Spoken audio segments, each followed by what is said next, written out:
Duvid here. We are live with my now regular weekly Wednesday program tour of my library. I have Tishan Marquell here with me. He called me up earlier. I've been meaning to stream with him again, and he happened to give me a call today. So we'll be doing our regular program, but first I'm going to today. So go through my books on Islam. So if you want to say hello and make sure that the sound, I'm pretty sure it's going to pick you up from where you are. Hey fans, good to be with you guys again. As always, we look to inspire and to learn and to build bridges. Good to be with you guys. And this subject is of the utmost importance and interest to me as a scholar in doing research in motion, as the old BlackBerry model used to say. That's their model. We do research in motion. So I adopted that to my life. Okay, great. And it looks like We do research in motion. the computer picked up your voice fine from where you're at, my new MacBook. So, yeah, I was looking. I'm going to try to get through my whole library. I just ordered another shelf, so I'm going to start organizing the smaller sections of my library. I still, the largest section, the four shelves there, the Judaica, and then my other books are kind of mixed together. I have Christian books and my African black section. I may do those shortly just because I have them organized, and I got another shelf coming in hopefully Friday. I'm going to try organizing my books, like psychology, math, physics, to keep this going. But Islam's a nice subject. I have it clearly ordered on my shelf. So just introduction.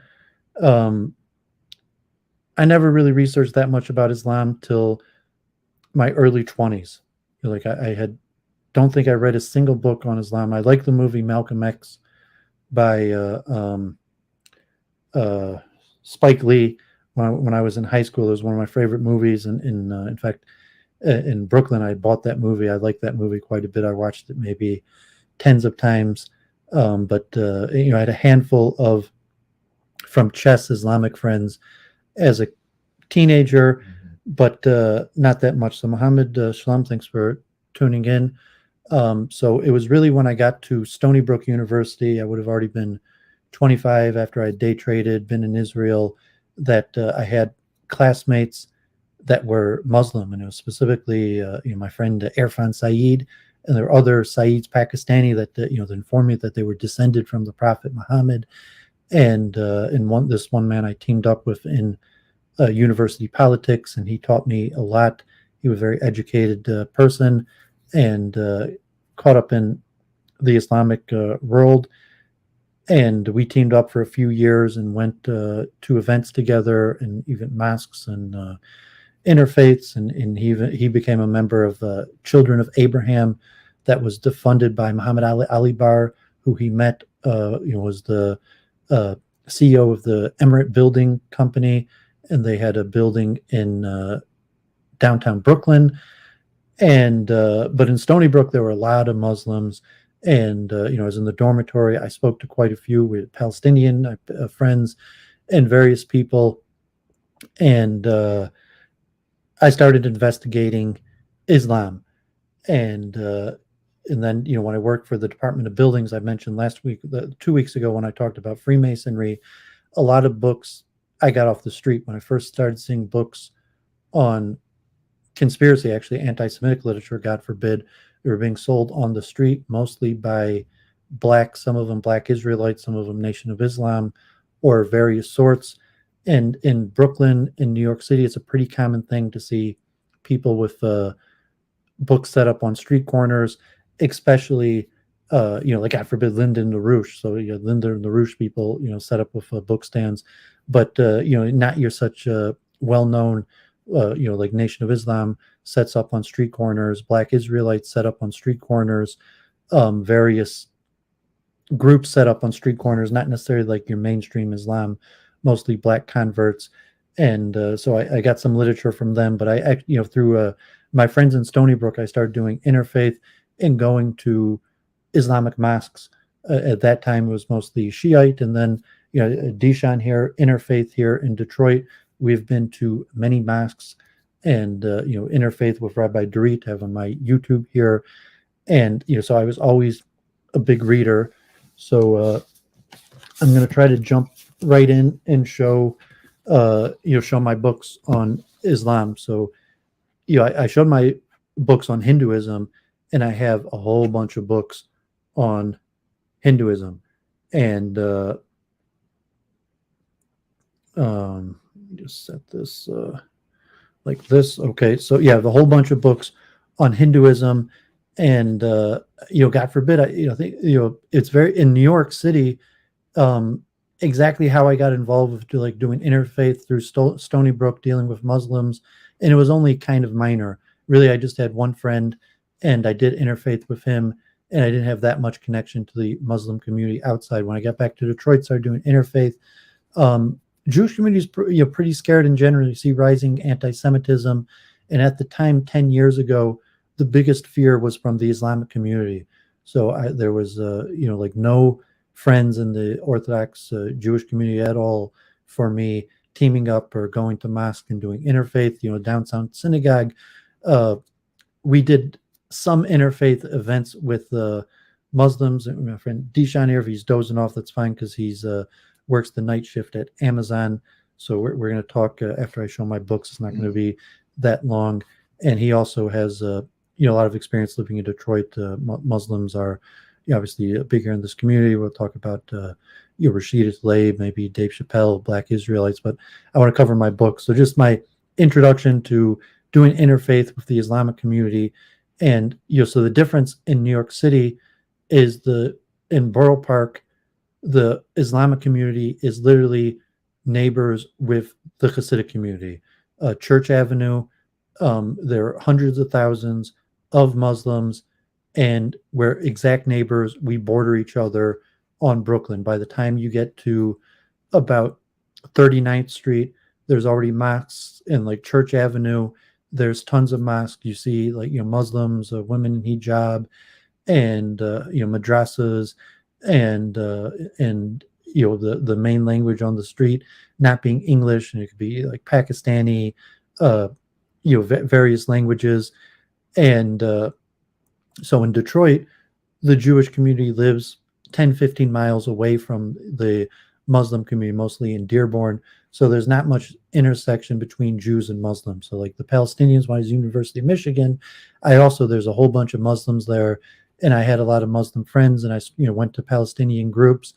And so in Brooklyn, where there's a lot more intersectionality between Jews and Muslims, in Detroit, there's very little intersectionality between Jews and Muslims, especially the people who are within the Jewish community, because there's a buffer zone, mostly African Americans. There's no, I don't have any Muslim neighbors here in my neighborhood. There's some Chaldeans who are Christian Arabs, but there's basically no Muslims who live in my neighborhood. And the Muslim community is, so most Jews don't have experience with Muslims until they go to university or would be in the wider world, and it's ride with Israel tides or war. And so it was very difficult for me to do interfaith and outreach with the Muslim community or even study Islam. But it's an important religion, and I have studied it. I do have a reasonable library on the topic, so let me jump right in. So I have 3 versions of the Quran. I've read the Quran multiple times. I didn't read the Quran until my mid-20s. Oh, so I also mentioned when Deshaun comes in, we're going to talk about this at length. I had studied under Rav Moshe Wolfson of Amunis Yisrael in Brooklyn. I was like a shamash. I worked in a synagogue for over a year, and I went to his Friday night gatherings in his Shul Shudash, where he spoke for 45 minutes for over a year every week. And he, probably the most prominent of any rabbi in Brooklyn, constantly talked about the Ishmaelim, the descendants of Ishmael, and so Muhammad as a descendant of Ishmael. And so when I went to Stony Brook University and I met descendants of Muhammad through Ishmael, it was fascinating to me. Like, wow, these people are actually descended from Ishmael, and it made me think, like the Bible is literally a true history book. And then like Adam Green, we focus mostly on Esau in the Western Esau and of the West, but Ishmael more being the East in Islam. And in Israel, like Moshe Wolfson generally interpreted what's happening in Israel and the Islamic world through the biblical prophecies of Ishmael. So when I first started meeting Muslims and people who were descended from Muhammad and descended from Ishmael, it was fascinating to me. And so so I was about 25 when I read the Quran for the first time, and these were all, I think, given to me. Maybe one of these I bought. Here is Tariqi Tasili Quran, and this just has the Arabic and English, just a straightforward Quran, Arabic and English. This one I probably bought. So, I see a price tag. So this one I bought. This was the one that was given to me. This one actually has translation and commentary. The Glorious Quran with English translation and commentary, 1877 Why Islam Project, which was an Islamic outreach group that was giving these away. And this has commentary. So this one I gained a lot of insight from and helped me understand when I read this one with the commentary. And here, the Illustrious Quran, the meanings of the Illustrious Quran, with footnotes and an introduction to the Quran by Abdullah Yusuf Ali. This one, I'm not sure if it was given to me or I bought it. And this is actually from a bookstore in Brooklyn, the Al Arkham Dawah Center in Brooklyn. So I may have gotten this, and this is just a straight English translation that has an introduction to each chapter. So obviously the foundation of Islam is the Quran, and so I start with those books. You've read the Quran, right? Certain sections of it. Okay, so yeah, I've read the Quran probably like maybe even like 8 times, and so I have 3 different versions of it. And can I just offer one piece of advice? It's an important part in relation to the Quran. Like, it's preferable, according to my friends who are Muslim, that you do this process called wudu, which is washing and cleansing of oneself before you actually read. And later we talk more about it, but I just wanted to put it out there because I think that's just as important to respect the process as the information that it holds. So that's what I wanted to put out there. It's a ritualistic thing. Yes, I have more books on Islamic practice, and so obviously the Islam is a holy book that is part of the religion. It's recited in it's part of their prayer service. So I just thought I'd start showing the Quran. I showed my books on civil engineering. I'm actually going to put this back with my civil engineering. This is Rizzoli, Islamic architecture. So just a book on Islamic architecture, mostly focusing on mosques, but certain things like cleansing and washing, and related to the Middle East and Islamic rituals is the architecture.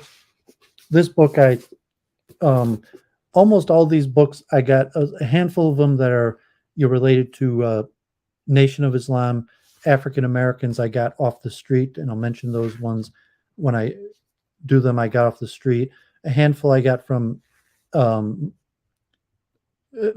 African bookstores, but most of them I got actually from mosques in the bookstores of mosques themselves. A few here in Michigan, but most of these I got in New York at the mosques, even on Atlantic Avenue, where I went a few times into their bookstores. Where so most of these are Islamic books published by Islamic presses, but also University of Michigan. For years, every time I would go to University of Michigan, and I would check the books as they're coming out for the new semester, and some of them were interesting, and I picked them up. And these would be more academic books on the subject of Islam in general. So this is, I think, a well-known book.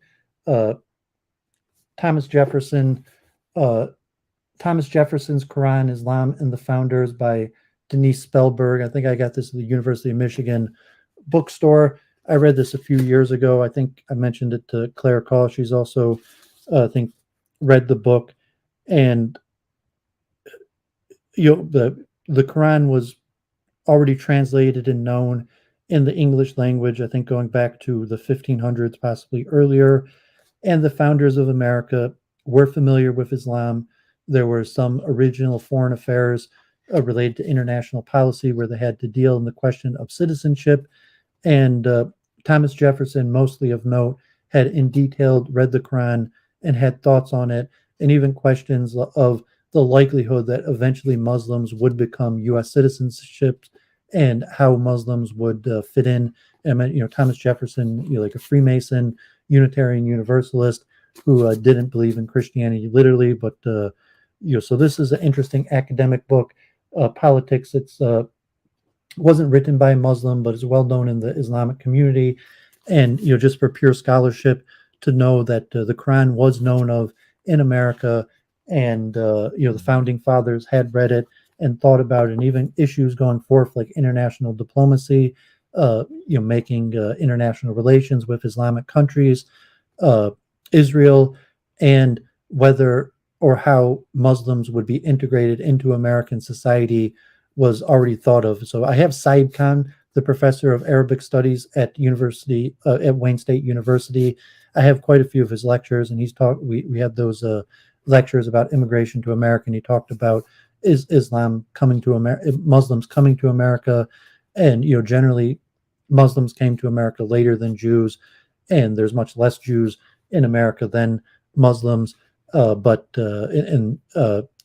most of the knowledge of Islam in America, by the founding fathers in the early beginning, comes from scholarship. People like Thomas Jefferson, Benjamin Franklin, who would have been familiar with the Quran and read it, but may not have actually had any dealings with Muslims. This one's an interesting book. Clement Huert, A History of Arabic Literature. So this one's not Islamic in general, but obviously the Quran's in Arabic, and is this includes the Quran and Islamic literature, and so just a nice history of the important pieces of of Arabic literature, including some pre-Islamic literature. Here's a famous book, Life of Muhammad, by Hadrat Mizra. Life of Muhammad. That's a very valid book. Because his early history, he was an orphan. Did you know that, dude? Muhammad? Yes.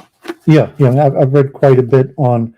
So I'm not sure the author. I think there's an earlier, authoritative book, Life of Muhammad, and this one, is probably written in the last 70 years. So I'm not sure. This may actually be an Ahmadiyya book.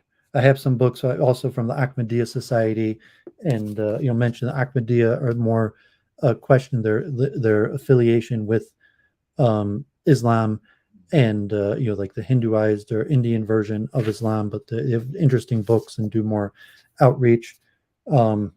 Here, Dr. Muhammad Siddiqui, Hadith for Beginner, from the same publisher as the History of Arabic Literature.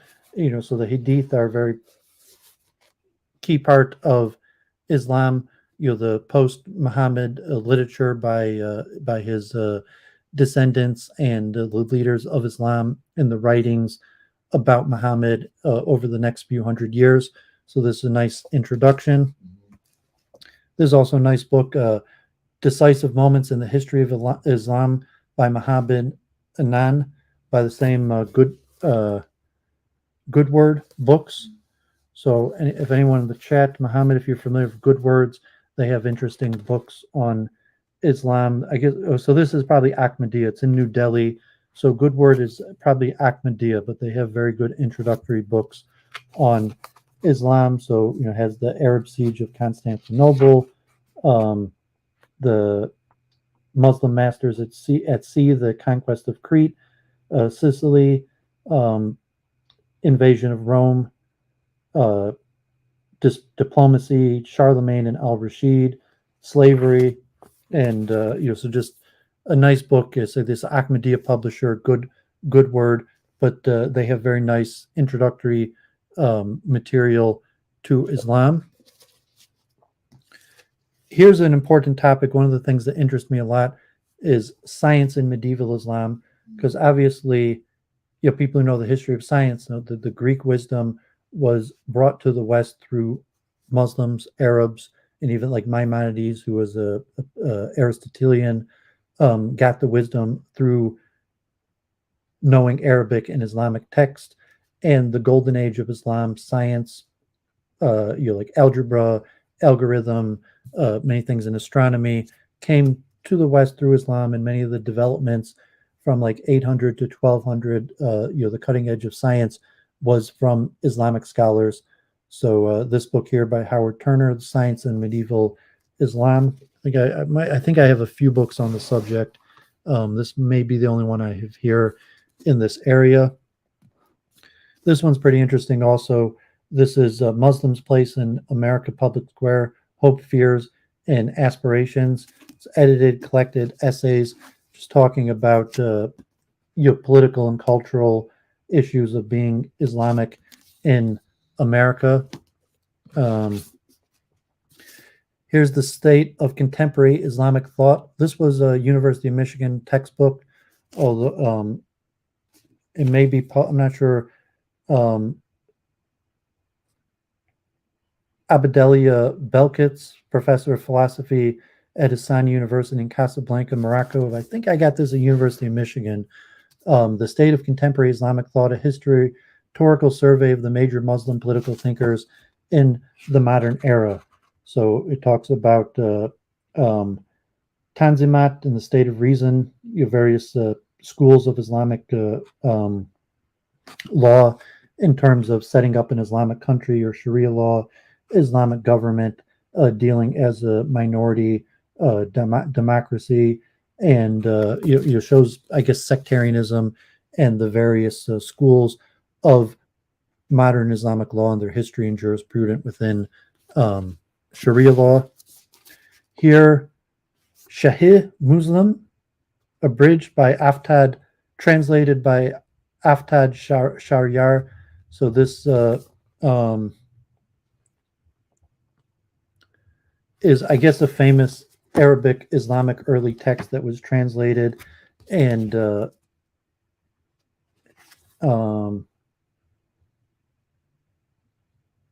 some people say its importance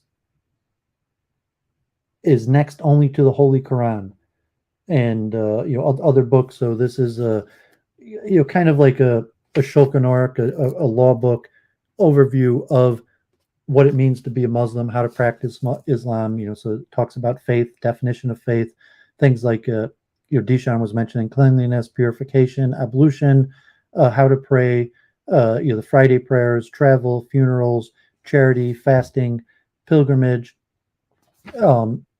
emancipation of slaves, vows, oaths, kind of like a Talmudic book of Islamic law covering the day-to-day basics of how to be a good Muslim, how to practice Islamic law, a Shahih Muslim. And this is a translation.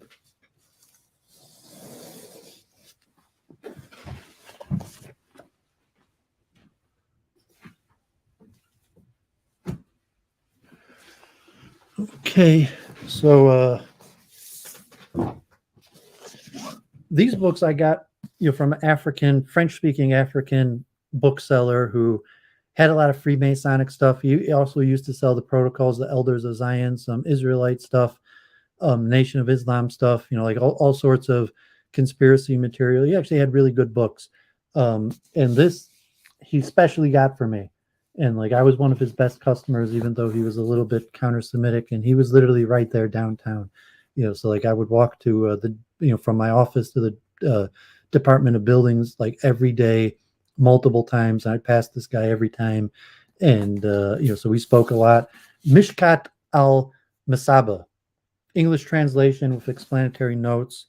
Muhammad Ashraf, and this is, I guess, an early hadith that similar to the last book I saw, Shahi al Islam, is like a Jewish law book. I mean, an Islamic law book, and it has like faith, knowledge, purification, prayer, funerals, charity, fasting, God's name, the rites of pilgrimage, business transactions. Mentioned like Zobita. I mentioned to her I'd be streaming, but things like business transactions, how to conduct business transaction, marriage law,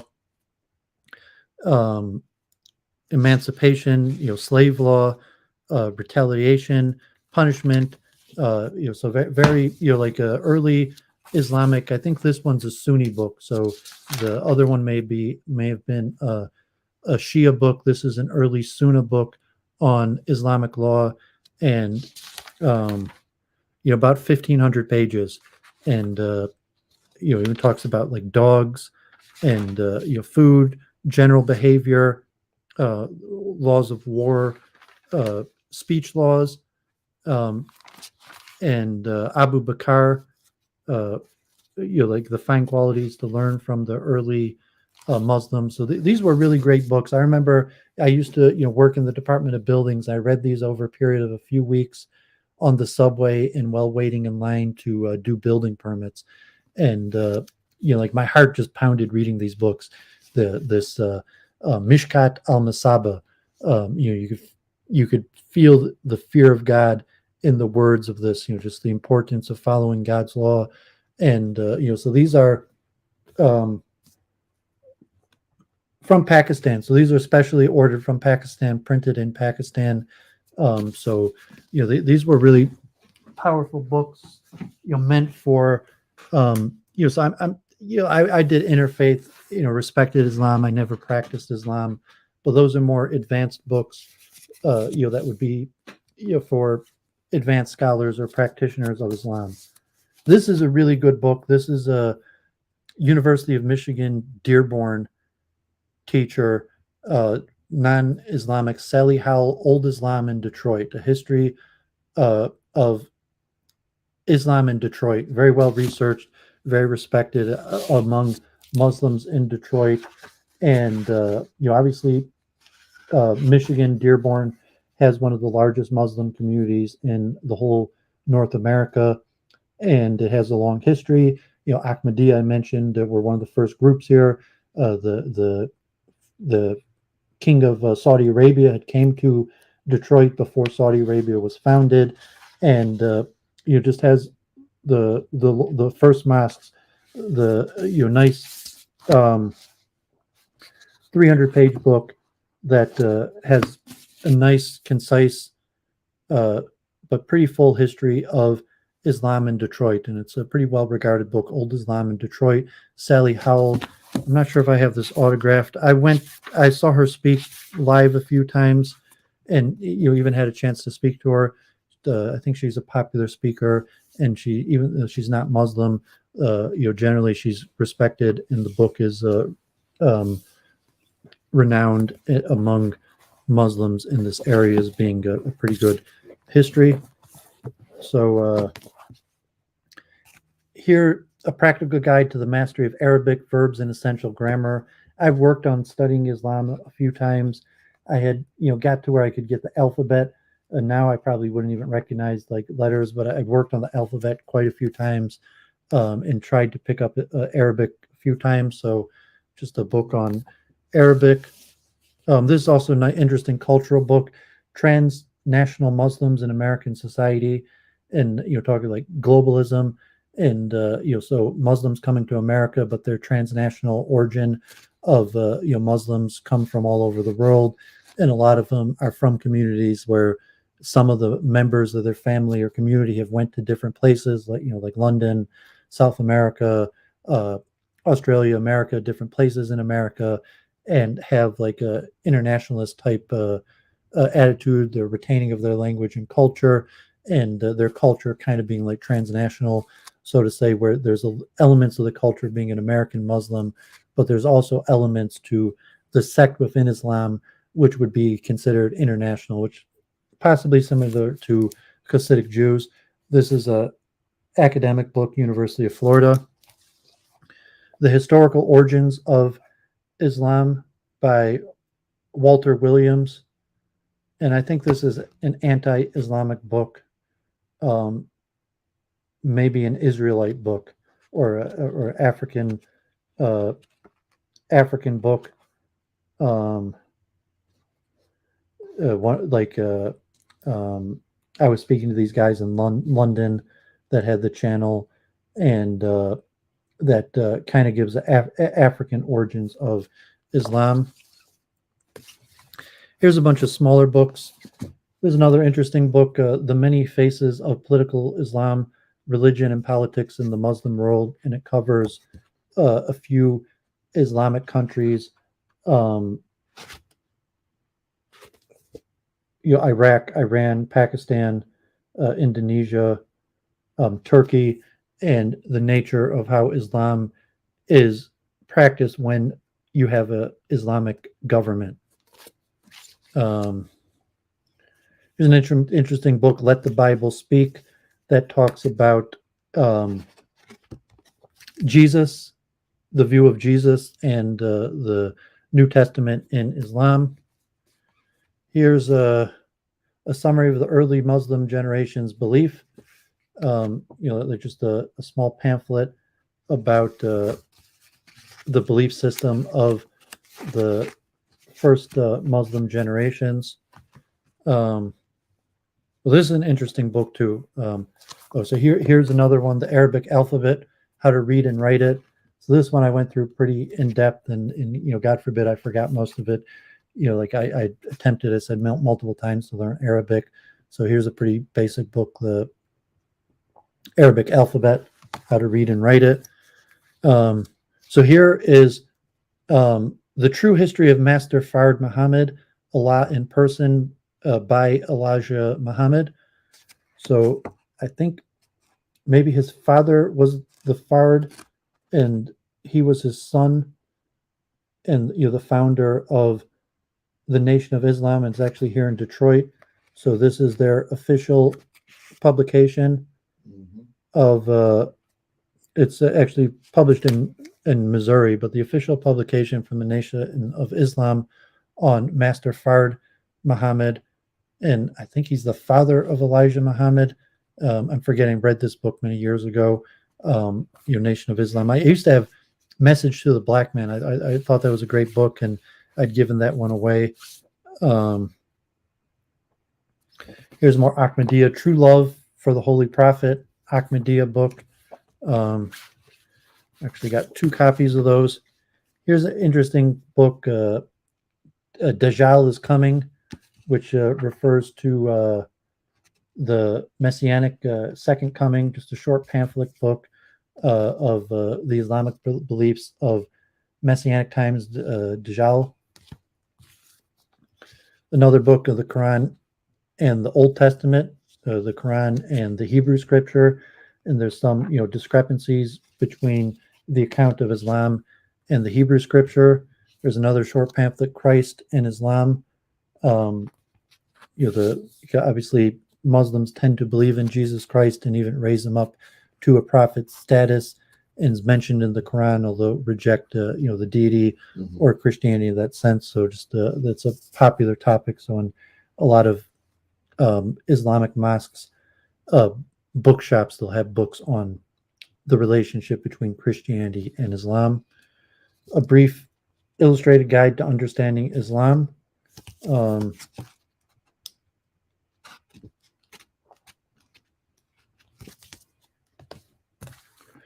Here's, God forbid, Characteristics of the Hypocrites by Shaka al-Islam.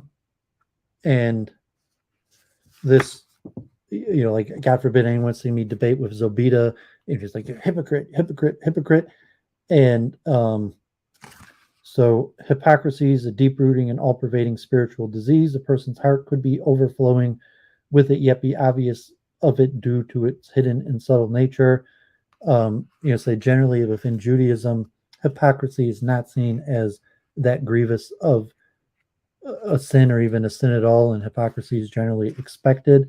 There might be higher levels to try to weed out hypocrisy, but in Islam, there's more a view of anti-hypocrisy. So it's an interesting book on uprooting hypocrisy, defining it, and God forbid, a lot of complaints against Jews within Islam, or the Christianity is the Jew as hypocrite. Here's The Alchemy of Happiness, which I think is also a famous Islamic text. Abu Hamid Muhammad al-Ghazali from 1058 to 1111, and just a book on happiness, knowledge of self, knowledge of God, knowledge of the world, knowledge of the next world, marriage, music and dancing, love of God. So interesting book. Ghazali, famous early Islamic author, philosopher. Another interesting book, The Bible, the Quran, and Science. I have a few more in my Judaic section. So books that had a substantial amount to do with Judaism, I put in my Judaic section. Another interesting book, Muslims have menstrual laws similar to Judaism, Mosaic law. So what a Muslim woman should know about menstruation and the postpartum condition. So, God forbid, for married Islamic couples or women that need to know the laws of menstrual cycles, in many ways very similar to the Judeo laws of menstrual cycles. And the instruments for understanding the Quran.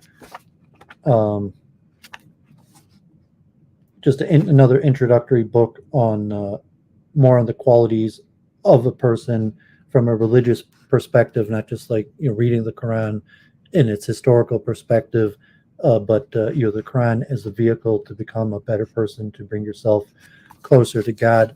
So these are the books that I've read, and I have more books that I haven't read. And so, like, relatively, I haven't read that much on Islam. So, like in New York, I didn't have as much time to read. And then when I came back to Detroit, I haven't studied as much. Some of these books I actually did read. So actually, I just had them upstairs. So so here's a nice book. I actually got this at a restaurant on Church Avenue, and late at night, I forgot why I stopped into like some Islamic store and I saw this book and I bought it. It was kind of expensive, but it was, I thought it was cool. Treasures of Islam, Artistic Glories of the Muslim World. That just historic artistic treasures of the Islamic world. Here's another, Fiqh el Sunnah by Al Sadiq Sabiq, which is another Islamic law book that talks about your prayer and daily practice. I think it's also a famous book. Here was a University of Michigan textbook. I actually read of the bookmark in it, the first 500 pages. It's like a 1,000-page book, but I read the first half of it. A History of Islamic Societies. So this is like a comprehensive, this was an upper level University of Michigan textbook by Ira Lapidus, who is probably Jewish, from Berkeley, that tries a comprehensive history of Islam. So I got halfway through it.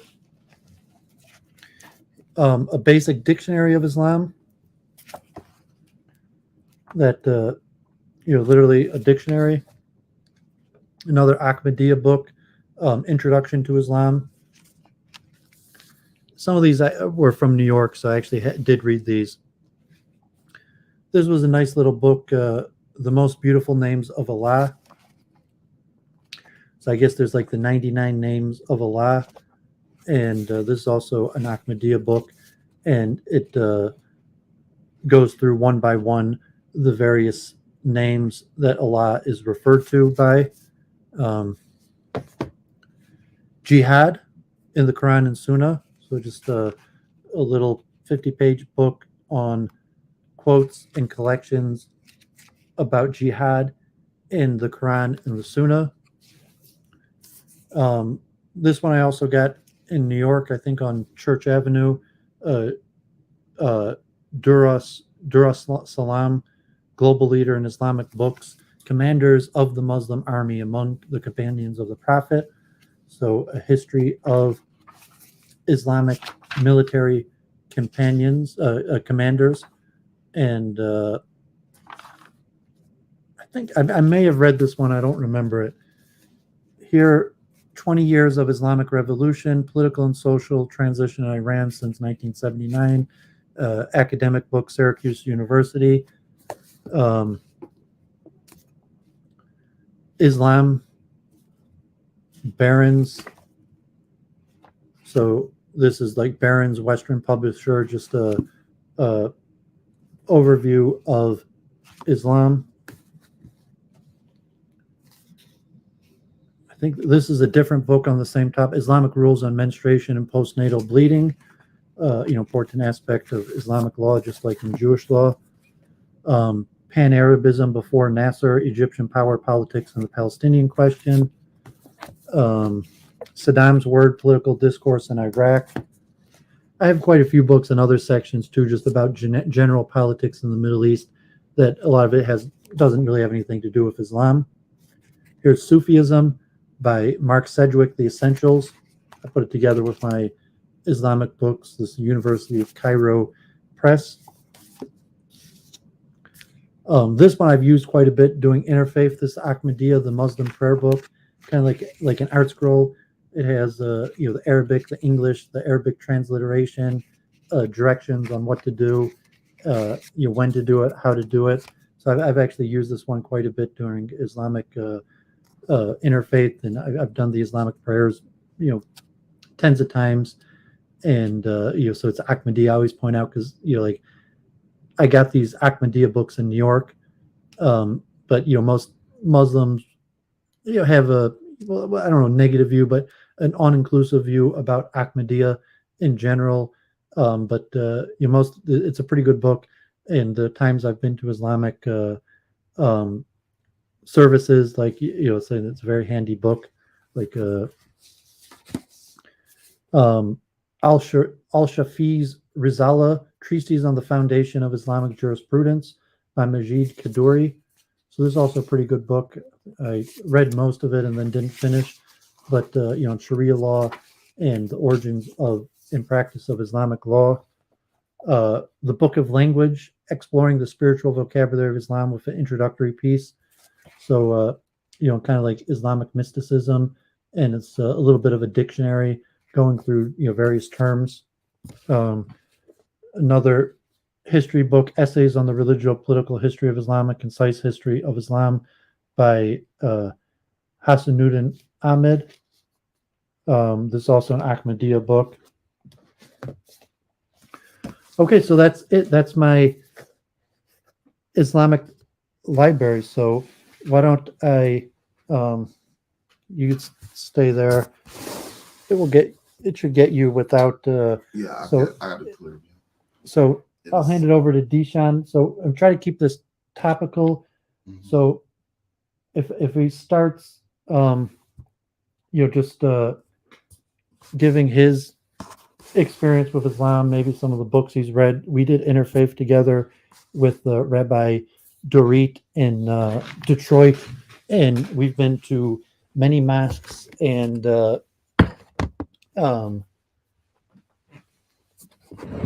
just set this up for him. So we've been to many mosques and interfaith together, and you've been doing interfaith for years. We probably know mutually hundreds of Muslims to varying degrees here in Detroit, and he's a lot of dealing. So I'll hand it to him to just say whatever he wants on the topic of Islam, hopefully more academic in terms of like your books or knowledge, and then we'll probably switch it over to various subjects that may not have anything to do with Islam, just like current events and politics. Hey guys, the beautiful thing about living in Detroit and outside of Detroit in places like Hamtramck and Dearborn, Detroit is a very tight knit community, and my relationship with a lot of the local population who lived in my particular neighborhoods were Muslim people, from countries like Yemen, Lebanon, and Iraq primarily. So basically, Islam, from my direct experience, is a very old world, family orientated lifestyle. It's beyond a religion. Islam represents lifestyle. And, to be short and sweet, is that it's a whole functionality. You have the things that Duva just mentioned, but also you have everything else that he didn't mention, from like spiritual needs to secular needs, business needs, healthcare, education, and its particular value system, and it's self-sustaining. So basically that's what I wanted to share, because Muslims and Islam, so to speak, has been everywhere I've turned, like from my dealings in my neighborhood to the schools that I've attended. Like Wayne State University has a big Muslim population, local merchants, and it's a beautiful culture. It complements the world in a big way. I don't know if you guys are familiar, but like a lot of the medical discoveries and different things of that nature, a lot of that stuff was accredited to Muslim scholars and doctors and philosophers and different other character archetypes. So my only concluding words are like, get to know the culture before you prejudge, because you'll be pleasantly surprised that it might be something in there for you. And like the one pivotal last little gem I'm gonna leave you guys with is that, from my direct experience with young Muslim people and older people, is that Islam as a culture and a lifestyle was very open to the existence of other peoples of faith, you know what I'm saying? Jews and Christians, who were referred to as the people of the book. So I wanted to share that, and I hope you enjoy and go out and investigate for yourself and continue to enlighten your viewpoint, and have a great day. Yeah, so let's just go a little bit more about Islam, just to keep it on topic, and then we'll talk about other issues of the day. I haven't had Dishan on for about, maybe it's been almost 2 years. So, sorry, just adjust this. So, related to Islam and interfaith, because in the debate circuits, like modern day debate on the internet, Jay Dyer, T-Jump, you mentioned debate and interfaith and communal interaction is part of the Islamic religion. So almost every interfaith network includes the Muslims. Anyone who does internet debate, there's constantly Muslims around. They're willing to discourse and debate about these topics, even so more so that Jay Dyer, you mentioned that probably Islamic culture has debate as their culture more than any other culture. You might argue like, okay, Jews like to debate, or Hinduism, but on the circuit that there's constantly Muslims all over, like London and Speaker's Corner dominated by Muslims, and like modern day debate. Demographically, there's actually more Jews in America than Muslims. That of the 6 million Jews in America, or give or take the however you define Jews. When we get more into that when we talk about the anti-Semitism and Dave Chappelle, Kanye West, um, Black Israelites. We won't talk about that, but let's close the chapter on Islam. But you're just mentioning demographically, there's not that many Muslims in the United States. So here in Brooklyn, where I said the Hasidic community, the Jewish community is bigger than the Islamic community. We're neighbors right next to each other, and not just like in political, economic power, but in numbers. Even though there was a few 100,000, Brooklyn, there's like 500,000 Jews, including hundreds of thousands of Orthodox Jews, versus a few 100,000 um, Muslims. And in Detroit, at this point, there's probably more Arabs.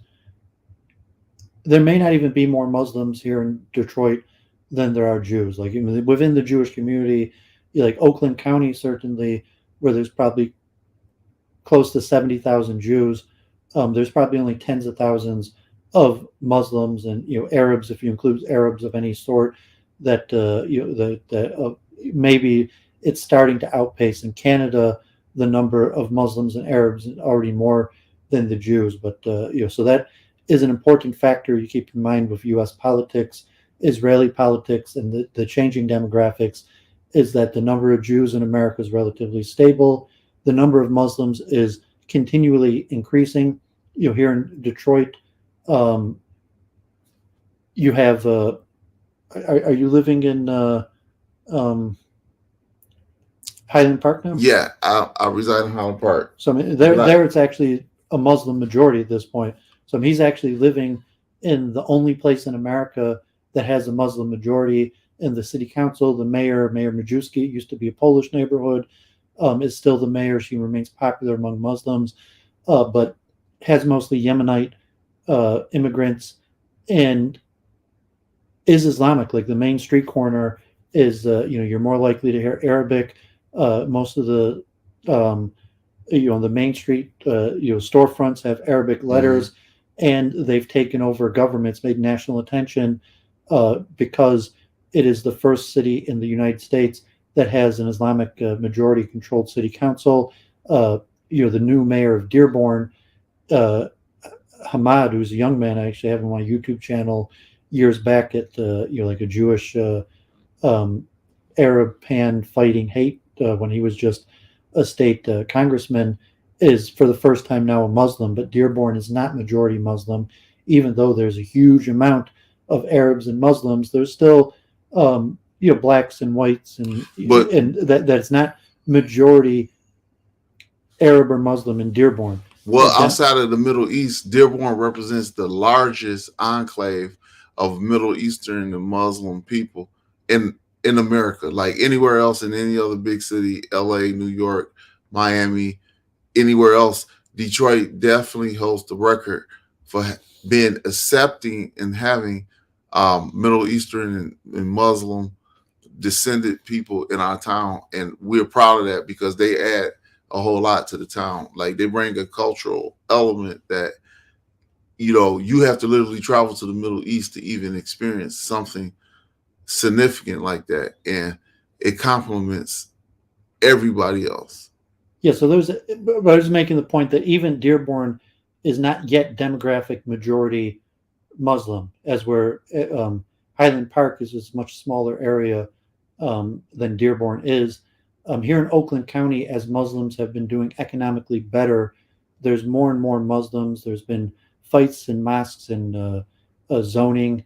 In fact, where my parents live, Bloomfield Hills, thank God, one of the nicer areas in Oakland County, there's actually 0 synagogues, even though there's a significant Jewish population.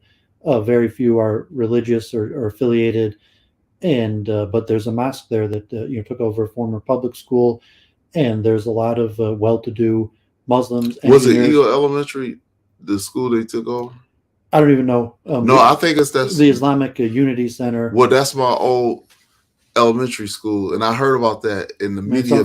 Square Lake and Telegraph. Exactly, that's my old elementary school. So, long story made short, but it's a beautiful exercise in upward mobility because people definitely want to do better and be included. And the Muslims in the local Detroit area are largely economically independent. A lot of educated people, doctors, lawyers, nurses, merchant, storefront owners. So, this community isn't necessarily poor. You have some very well-to-do people from Muslim cultural backgrounds. And I just want to put that out there because it's contrary to the dogma and negative stereotypes that you see in the national media. Like, thank God Detroit has been a place that is a true melting pot where you have Muslims, Christians, and Jews from all backgrounds and ethnicities living side by side with no problem. So, definitely be aware of the reality versus the fantasy, so to speak. Yeah, we'll get more into the politics, and Right. obviously, like a lot more of the right wing people watching that are against multiculturalism.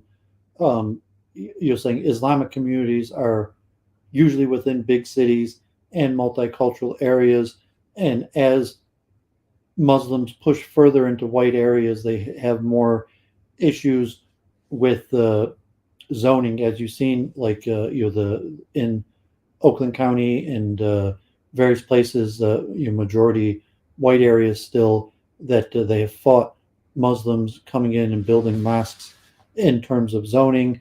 And then you have the general white flight, where if they lose the battle, the larger white population, if they lose the battle, are more likely to pick up and leave to a new community.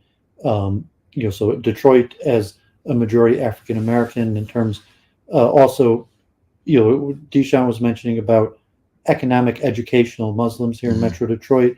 So you have the Yemenite or Bangladeshi that may tend to be less educated, but generally Muslims are upper middle class here, even in Dearborn, are likely to take their education seriously and move into things like medicine and engineering, popular fields, business, even law.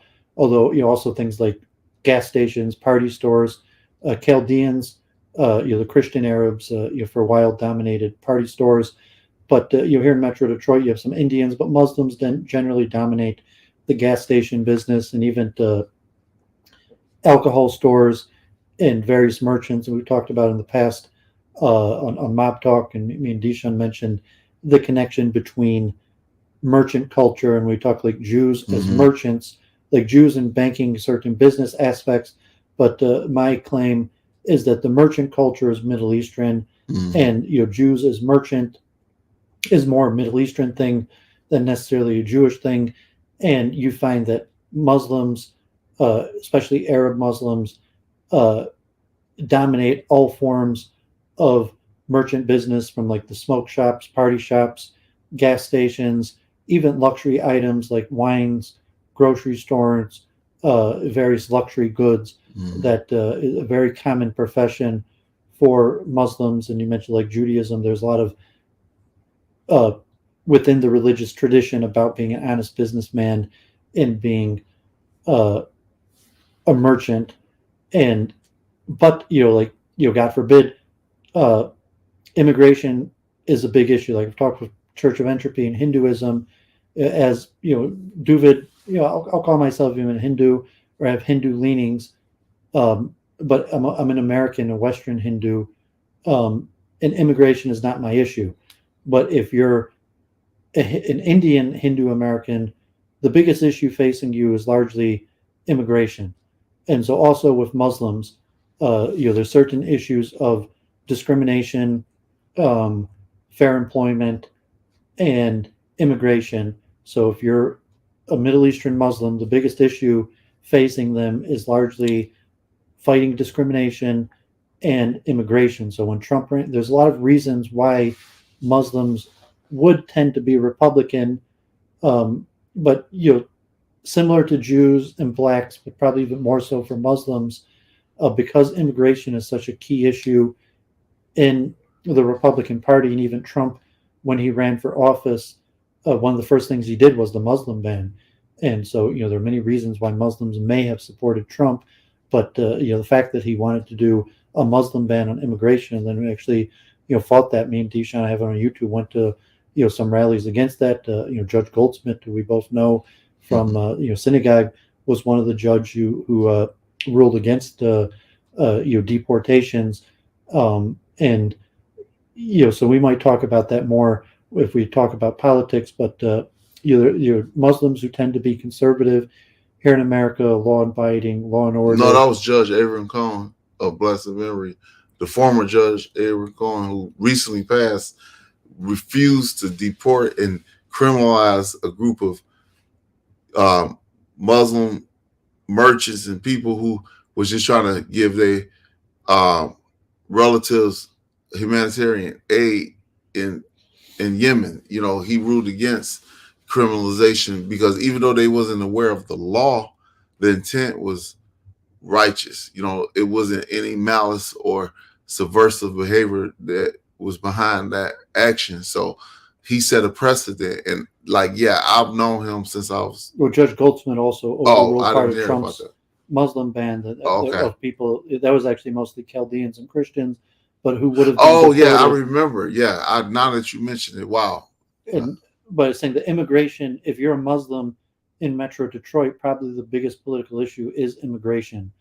And because your Republicans tend to be Islamophobic and be anti-immigration, and even for a period of time since 9/11, to be most anti-immigration regarding Islamic Arabic countries, that it makes it very difficult for Muslims to be Republican, even though there's many economic and social factors that would tend to Dearborn, where you had regarding God forbid homosexuality or various things being taught in schools, where the Islamics stood up to it, where there might be common ground between Muslims and the Republican right party, but due to the Republican stance, kind of like as a Jewish Republican, and as Luke Ford's streaming partner Kevin Michael Grace used to say, we'll talk about Rashida Tlaib soon, but he doesn't have any problem. His only problem with Rashida Tlaib is that she's here. Mm-hmm. She's just doing what she should do. She's representing herself and her people. The only problem is that she's here in the first place. That saying that she shouldn't have been allowed to come to America, and now that she's been allowed to access the U.S. political system, she's doing what from the right wing perspective, people knew once the immigrants got a foothold in here, they would set up their own culture, and then they would use the U.S. Political system, the democracy, to further make the West a more multicultural area. Even Deshaun singing the praises of multiculturalism here in Detroit. So that also why it's hard to be a Black or Jewish Republican, is because you first need that your foothold if it's the party of white Christian men, and then saying what you need them to be inclusive, just to include me, and then so there is their political dynamic. So unless there's anything directly in the chat, maybe we'll close the chapter on Islam for now. So I wanted to cover my books, keep it going. If Deshaun hadn't been here, I probably would have put the link in the chat and seen if someone wanted to talk about Islam. But since I have Deshaun here, we haven't spoken for a few years. There's been a lot happening. We had Israeli elections, the U.S. elections. Rashida Tlaib is now going to be my congresswoman. There's the rising anti-Semitism. There's the Kanye West and Dave Chappelle, and a lot of Black Jewish relations. We got Ryan Terrell. Have you seen Ryan Terrell yet? I bumped into him at Jerusalem Pizza, but that's probably the biggest news in Detroit now. The Orthodox Jewish basketball player in Detroit now is living by Wayne State.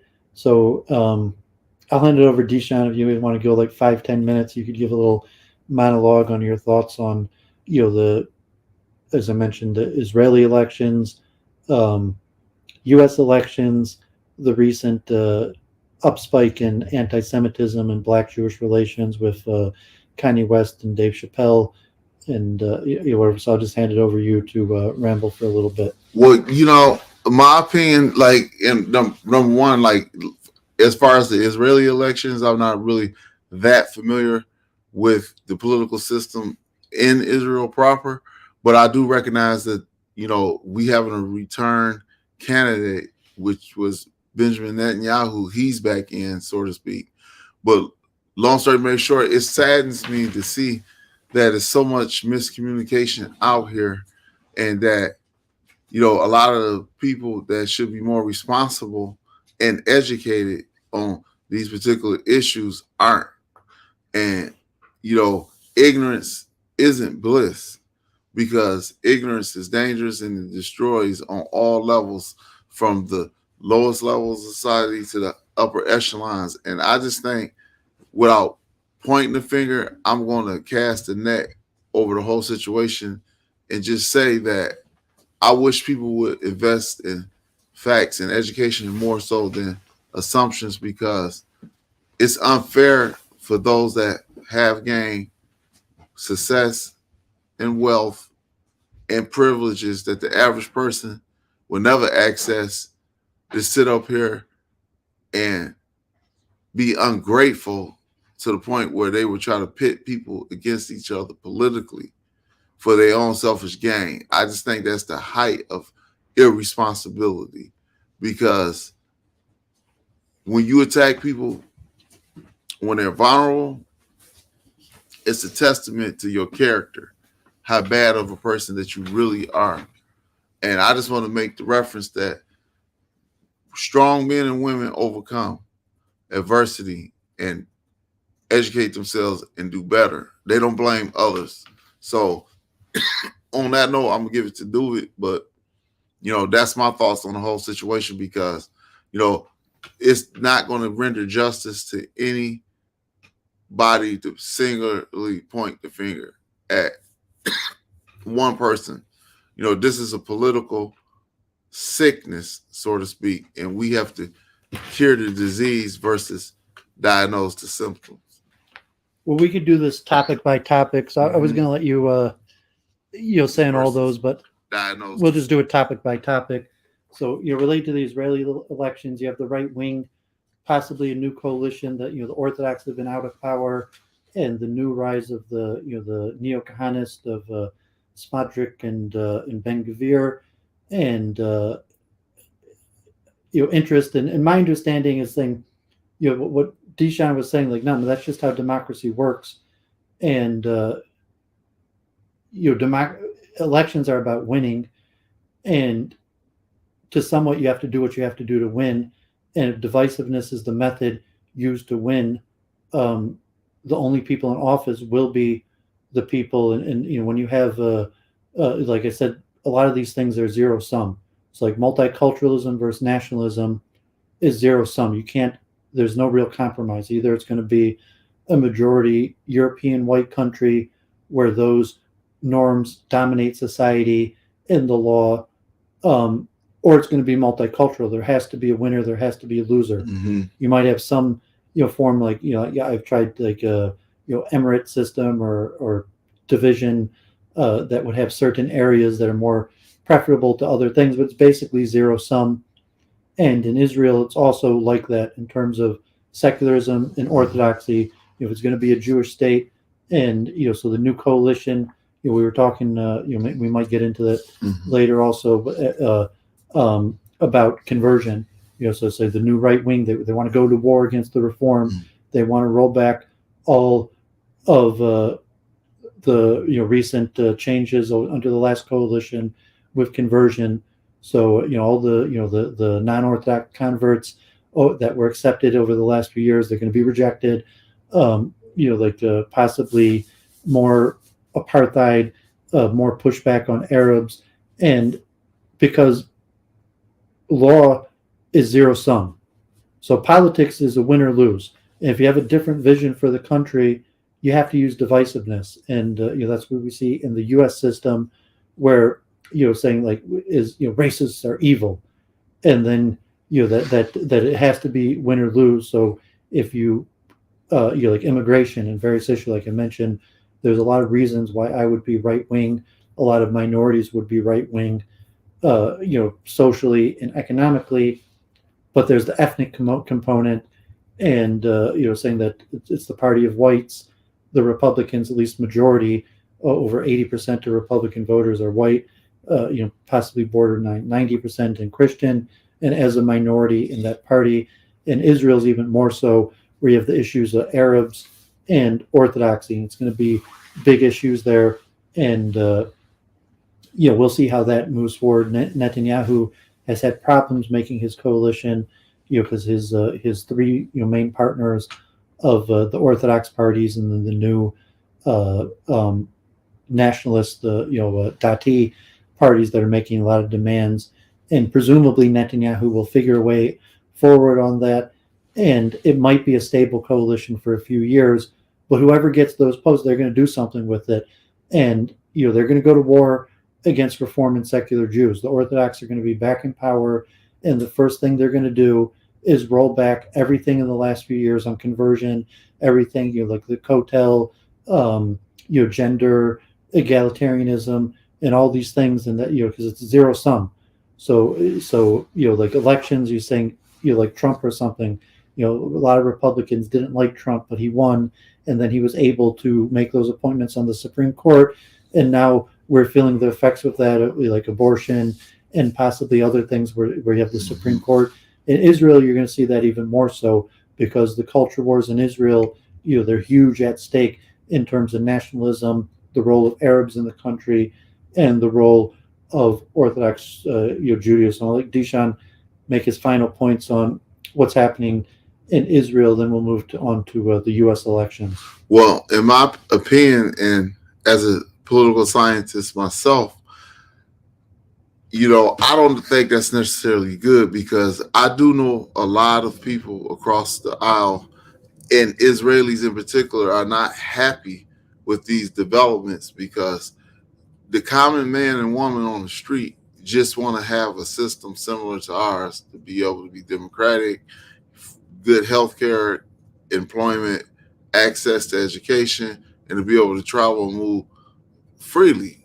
And in this particular situation, like those rigid and dogmatic rules, especially about who's in and who's out dynamics, are going to be challenged even more, because people is not going to accept it.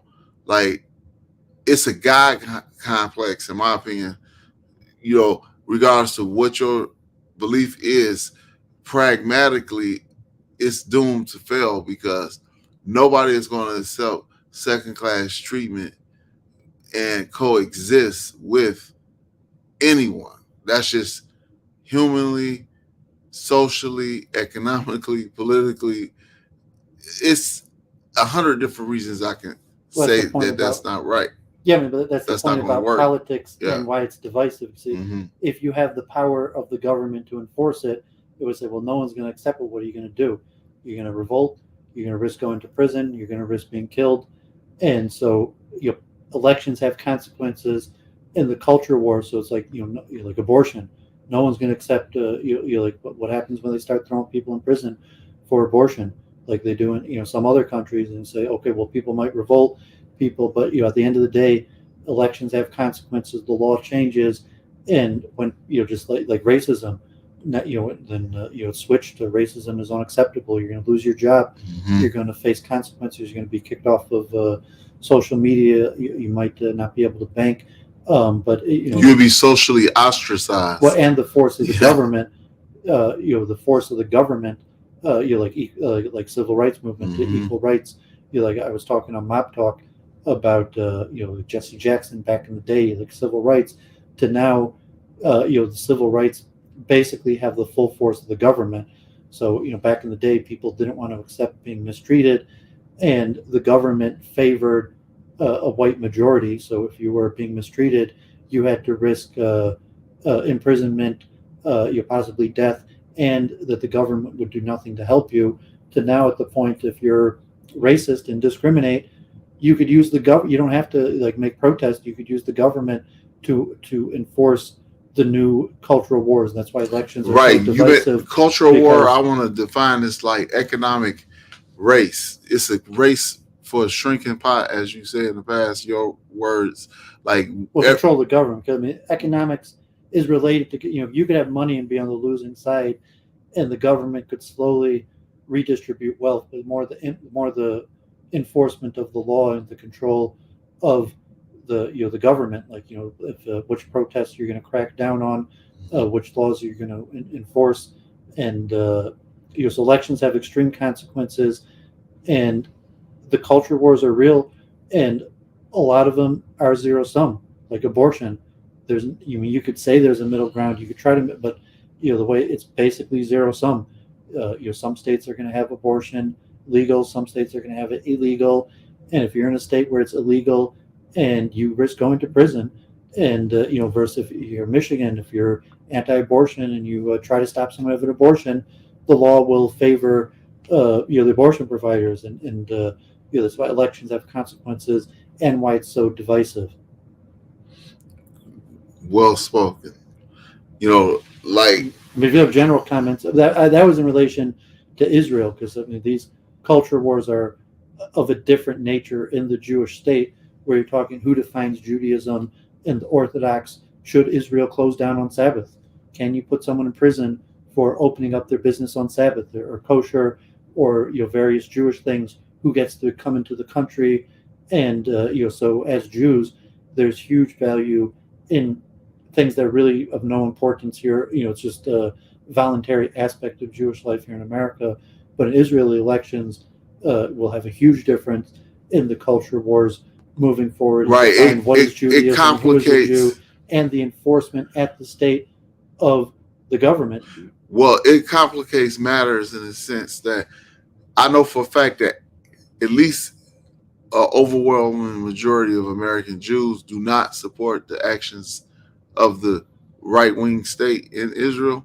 And so as far as all American citizens are concerned, and tax-paying citizens, like, it's going to put in jeopardy certain like safety nets. Like, should we support the state of Israel with these rules and regulations intact?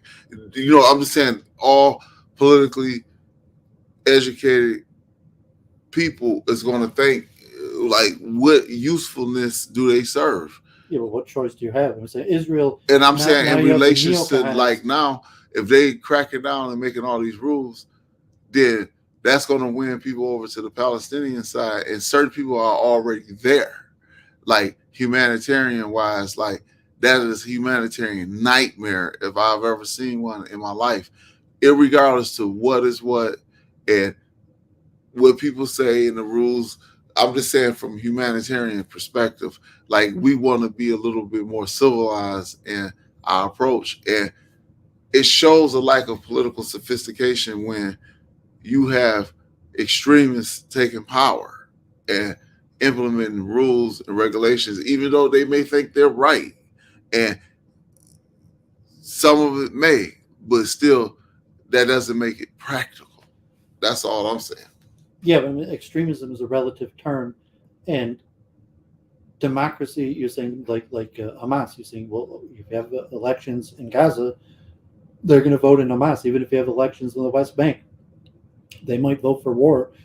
And now you're seeing, like you mentioned, the neo-Kahanists. I was telling this Charles Moskowitz, and he doesn't follow Israeli politics, but I say are more extreme than Kahana himself. Kahana was an American citizen, but Ben Gvir and Smotrich would appear to be more extreme than Kahana himself.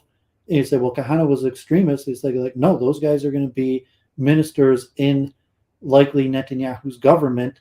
And if you're criticizing them, you're criticizing the state of Israel, and saying, and the role, the likelihood, as I've been saying for years, and to deaf ears, and Charles Moskowitz, I mentioned it tens of times, and that there might be practically to end the right of return to American Jews, and say Israel will take a turn to the right, and what we're calling, saying the extremist will be mainstream Israeli position, especially, God forbid there's the terrorist attack today, and the direction, who knows, Russia and Ukraine. Israel is a right-wing country, mandatory military service, might be moving more ethno-nationalist, where it's in Israel's best, and also America has been weakened. America is much weaker than it was 20 years ago, and continues to become weaker. And Israel continues to grow in power. But I disagree with that because I don't think America is becoming weaker in any Israel aspect. doesn't need America's help. And in terms that if American Jews turn against Israel, Israel just like, okay, fine, so what? We don't need your help. But what I want to say is no that longer have the right to return to Israel.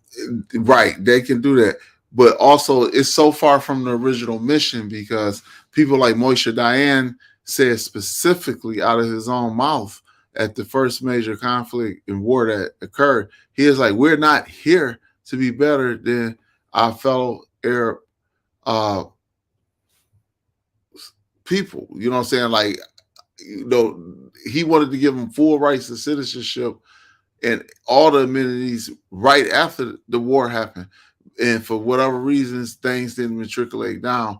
But that's been a constant debate about, what is the place of all citizens. And like you said, as Israel gets away from democracy per se, because at one particular point in time, they fashioned themselves as the democracy of the Middle East, the greatest democracy in the Middle East. That's the point about. But they're moving towards a totalitarian I'm saying ethno state, and that's not going to work at all. Democracy because that's what that's not democracy. That's the majority will of Israelis. So if you see the polling, like in Russia, like if you read the American papers, like Putin, he's finished, like he's been, but like God forbid, it would appear that the majority criticism of Putin is not in Russia is not the invasion of Ukraine, is that he's being too soft and too weak.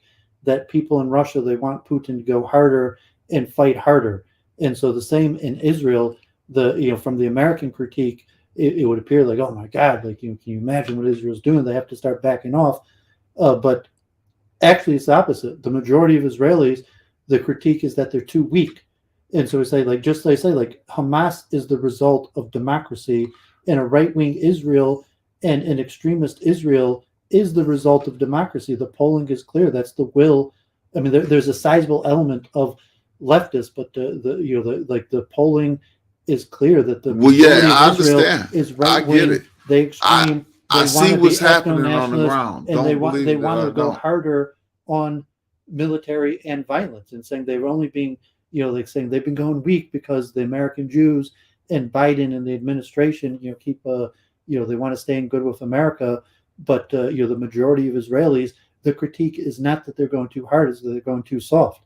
And that's why I said, like Bennett ran against Netanyahu from the right, saying that Netanyahu was weak, that he didn't go into Gaza and do what he had to do.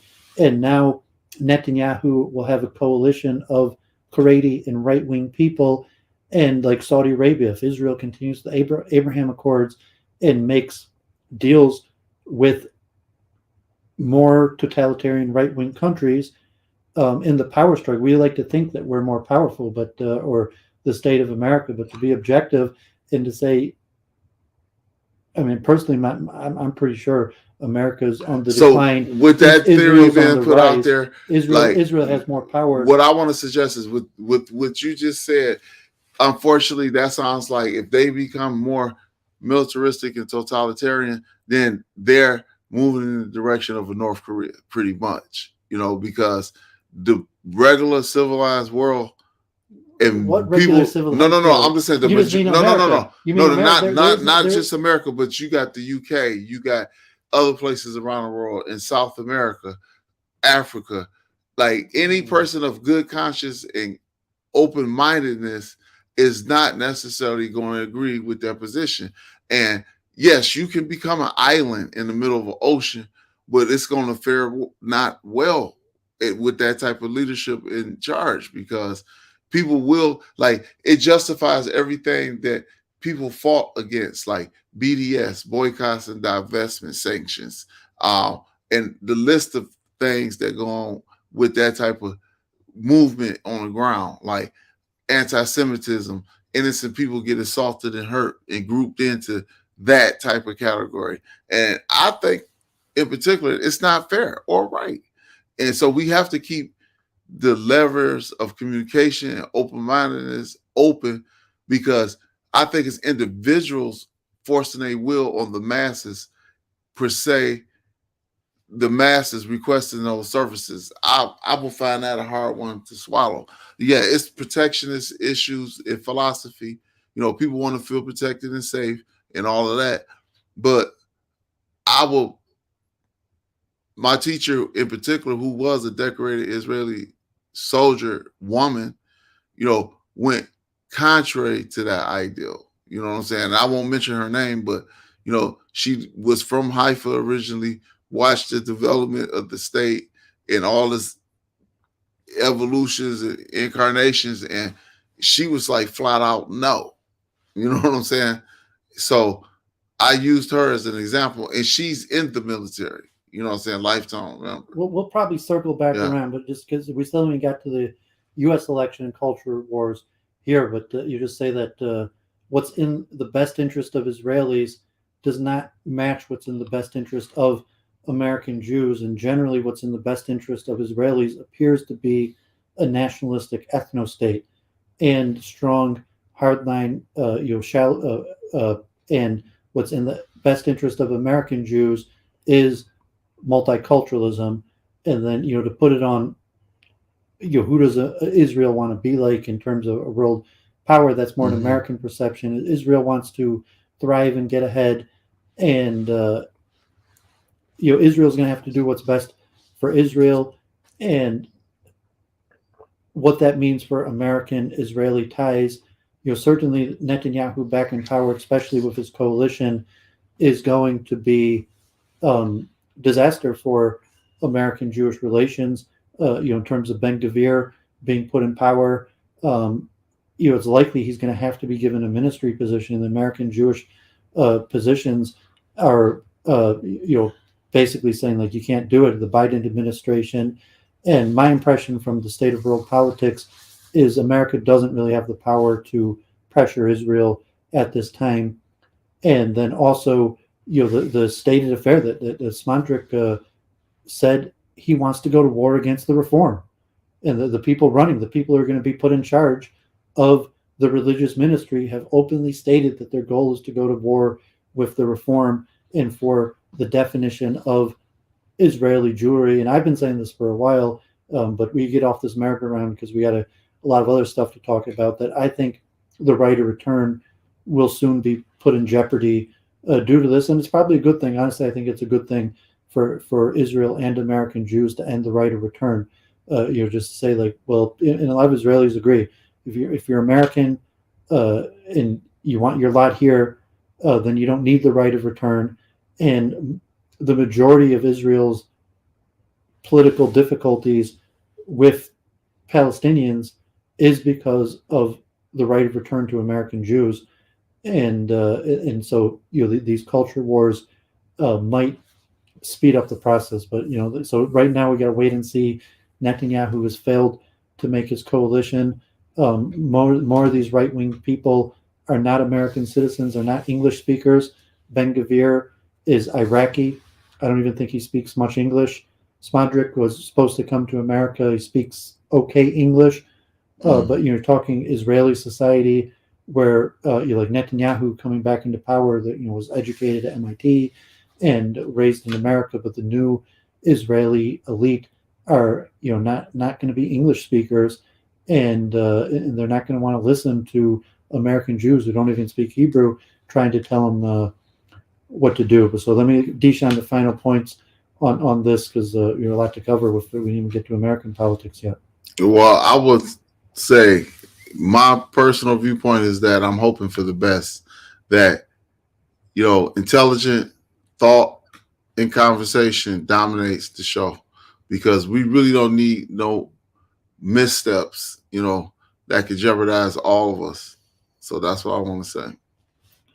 Yeah, saying like Israel's doing pretty well. I think America, we're not doing that well. Like America's been the top power, and so even now America is not doing that well. Relatively, we're doing pretty good.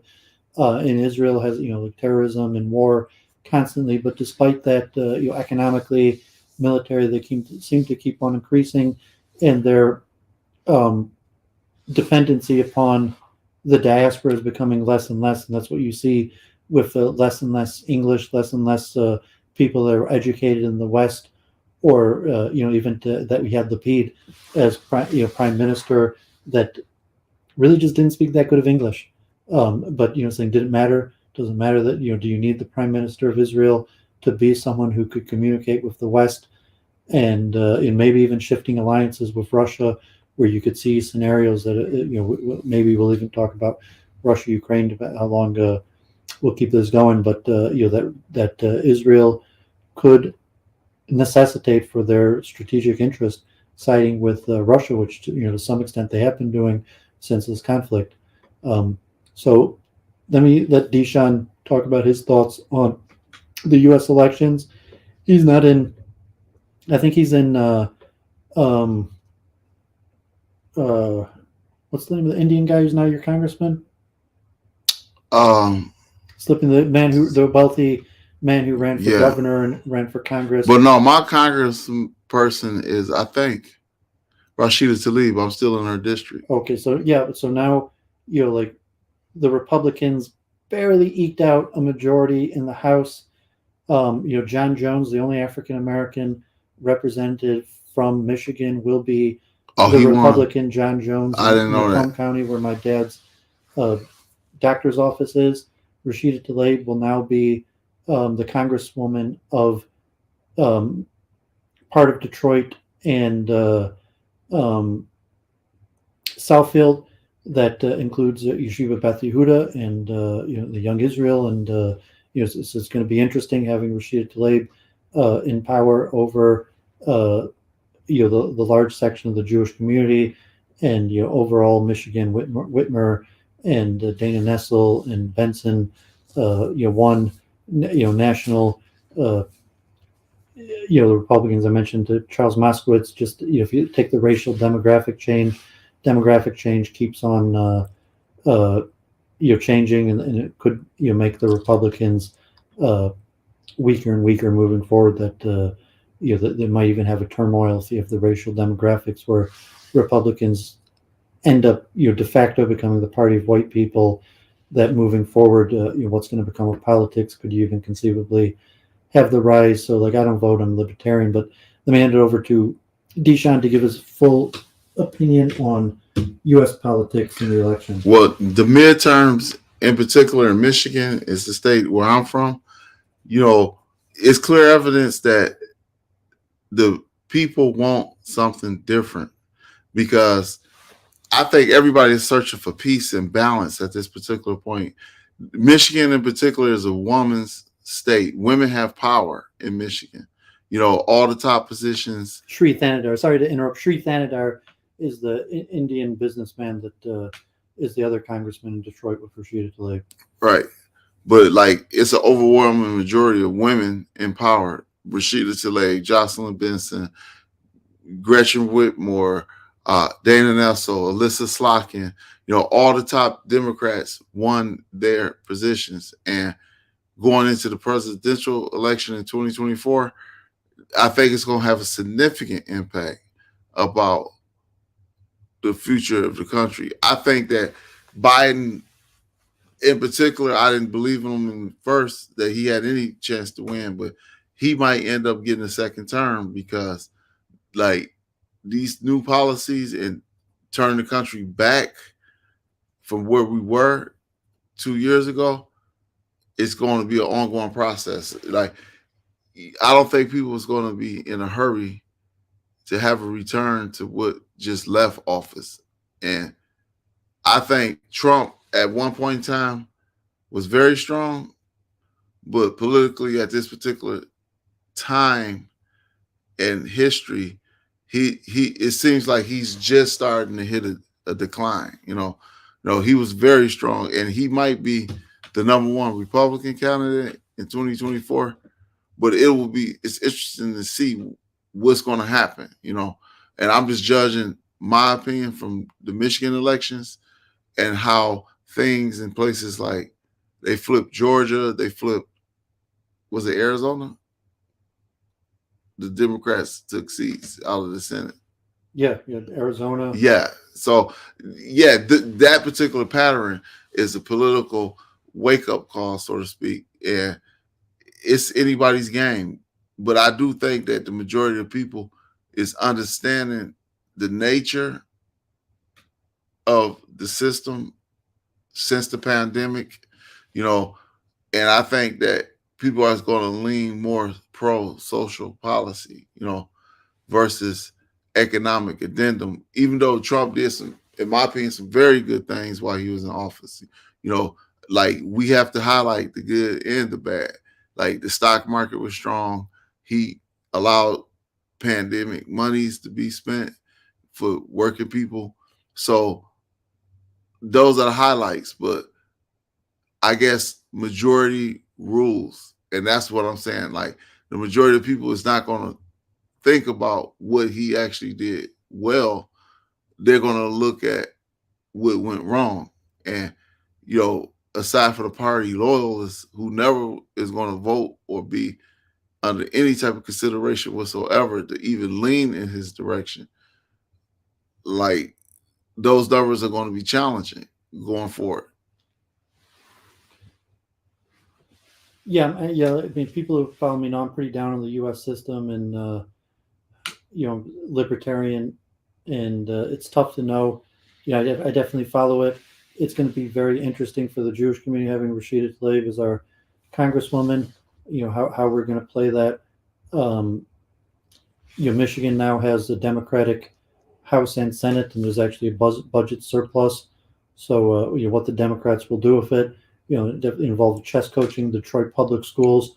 There might be some big change up there, possibly, infrastructure spending nationally.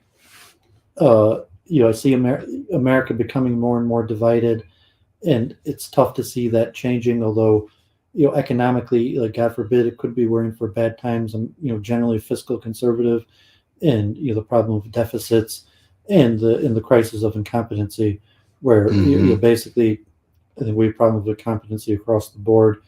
And Trump was even going back to George Bush Jr. God forbid, I'm not sure we're going to be able to get out of our crisis of incompetency. So, let's talk about the culture issues going on. The Black-Jewish relations. Starting with Kanye West, Dave Chappelle. It would appear that there's been a downtick in Black on Jewish violence since Eric Adams. Like we talked about that before, and there's not really much of a problem with Black Jewish relations here in Metro Detroit. I mean, there's some issues, but not to say we have the strongest relationship, but there's not. Because also the blacks dominate politics in the area, so the power dynamics of other cities and the violence level. There's not a huge problem with Black on Jewish crime, but we talked last time. It was a big issue in New York. Like there were people getting beat up basically every day leading into the Eric Adams election. There's still a significant amount of violence, but it's decreased. You hear the whistles, like God forbid, like anti-Semitism's all-time highs. I'm still semi-skeptical. How are they recording it? What does that mean? Or mistrust of even our Jewish elites to inform us of what's actually going on. But certainly the biggest news stories. Deshaun actually has not direct dealings, but been in music to knowing, possibly even writing lyrics for one of Kanye's earlier songs and various things. But certainly it's been the biggest news story. Kanye West, and then Kyrie Irving and Dave Chappelle. And I mentioned, like if you give like a 1 to 10 scale of anti-Semitism, I would put Kanye West at like a 4 and Kyrie Irving at like a 2. But from the level of Jewish media, it would appear like Kanye West is like a 9. And I think that there's a lot of fear, like I was mentioning in the beginning of Islam, when I first started doing interfaith or dealing with the Islamic community, there's a lot of fear in the Jewish community.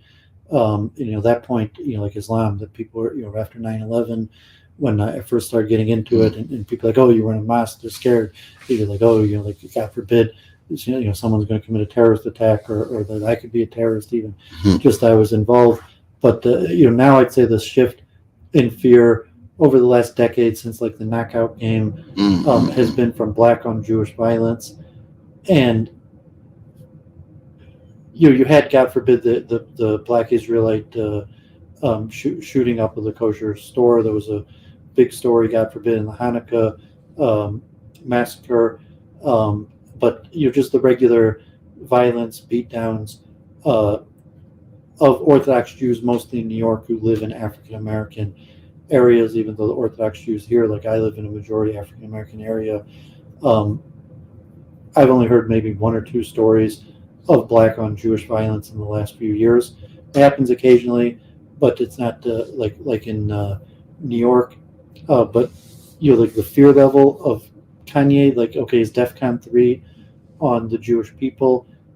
Even that, like a little fear level, like if honestly, I thought it was overblown. I didn't think it was a big deal. But it's of Deshaun's thought on the whole, recent black Jewish relations, Kanye, Kyrie, and Dave Chappelle. My opinion is this. As a professional writer, like I really despise the fact that all three of these guys benefited from the systems in place from Jewish people who helped prepare all of their careers, economic gain, and it seems like they bite in the hands that feed them because apparently they're not on their own agenda. They're on somebody else's agenda. And if they were actually on their own agendas, they would have rejected any help and rewards in the beginning and said, thanks, but no thanks. But to me, I think it's just terrible when people are as illiterate as they are trying to make reference and speak on issues that they know nothing of. I don't care what their direct dealings were. It's a few bad apples in every bunch. But to classify a whole group of people in a derogatory light is highly uneducated. It's highly ignorant, and I think it was justified to remove these type of toxic voices from the public square because they serve no purpose. With guys like me who struggle to get through the university system, and I've coalesced amongst all these people on both sides. And I see exactly how divisive they are towards, so to speak, their own kind. You know what I'm saying? Like these are not the pillars of society. I don't see them writing $30 million checks to help, social programming, water programs in Africa, food programs, housing. They do nothing but take, and we support them constantly. So I think it's just kind of justified in them having a reduction in access and voice and everything that they got that they shouldn't have received, in extreme form. Like I think justice is being served because,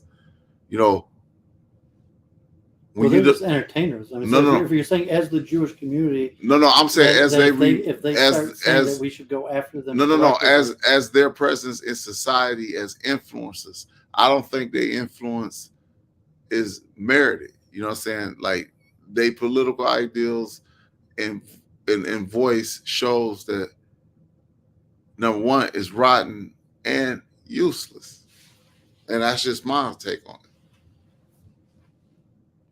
I'm not much into entertainment in general. Right. I'm just saying all three of them serve no purpose in society other than living a lifestyle of leisure and pleasure, and that's that. Oh well, more power to you if you could live off people and get what you want. But when you cross the line and start becoming a toxic pool of water, that's something that the public don't deserve to drink, in my opinion. Yeah, I'm a chess coach, and when Maurice Ashley came into Detroit, like I don't listen to music really at all. I'd liked Dave Chappelle in the past. I found it funny, although it was only because I had a roommate who watched his stuff. I don't think on my own I would have watched Dave Chappelle. Generally, anti-entertainment. Like entertainment serves no purpose. Generally it's at best a waste of time. I don't need to be entertained. I don't even think I could go to like a basketball game. Me and Deshaun went to the symphony. Even that, like my mom said she prefers to read. I would like they turned the lights off. I would rather read something like I just want to sit and watch the symphony, even though it was pretty good. Let alone like basketball or rap. Like I read, I take my life seriously. But we live in the culture of influencers and entertainment, and most of the biggest influencers are in the realm of entertainment. You might have exceptions like Elon Musk, even Donald Trump rising to politics, mostly from the realm of entertainment. Elon Musk is an engineer, entrepreneur, might be an exception, and you maybe Kanye West, you call him an entrepreneurial.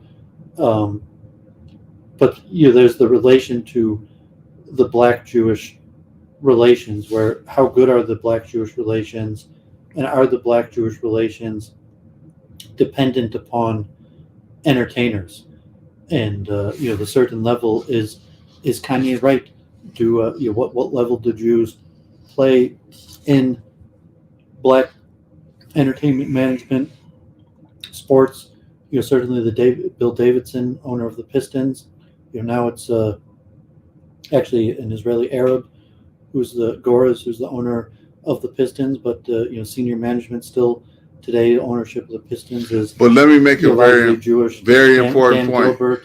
It don't matter, because you know what? Like, being in the entertainment business for many years and still somewhat active, the whole concept of media companies came from Europe. Like, a lot of people that's in Hollywood as actors, writers, producers, whatnot, don't even know the true history of where it come from.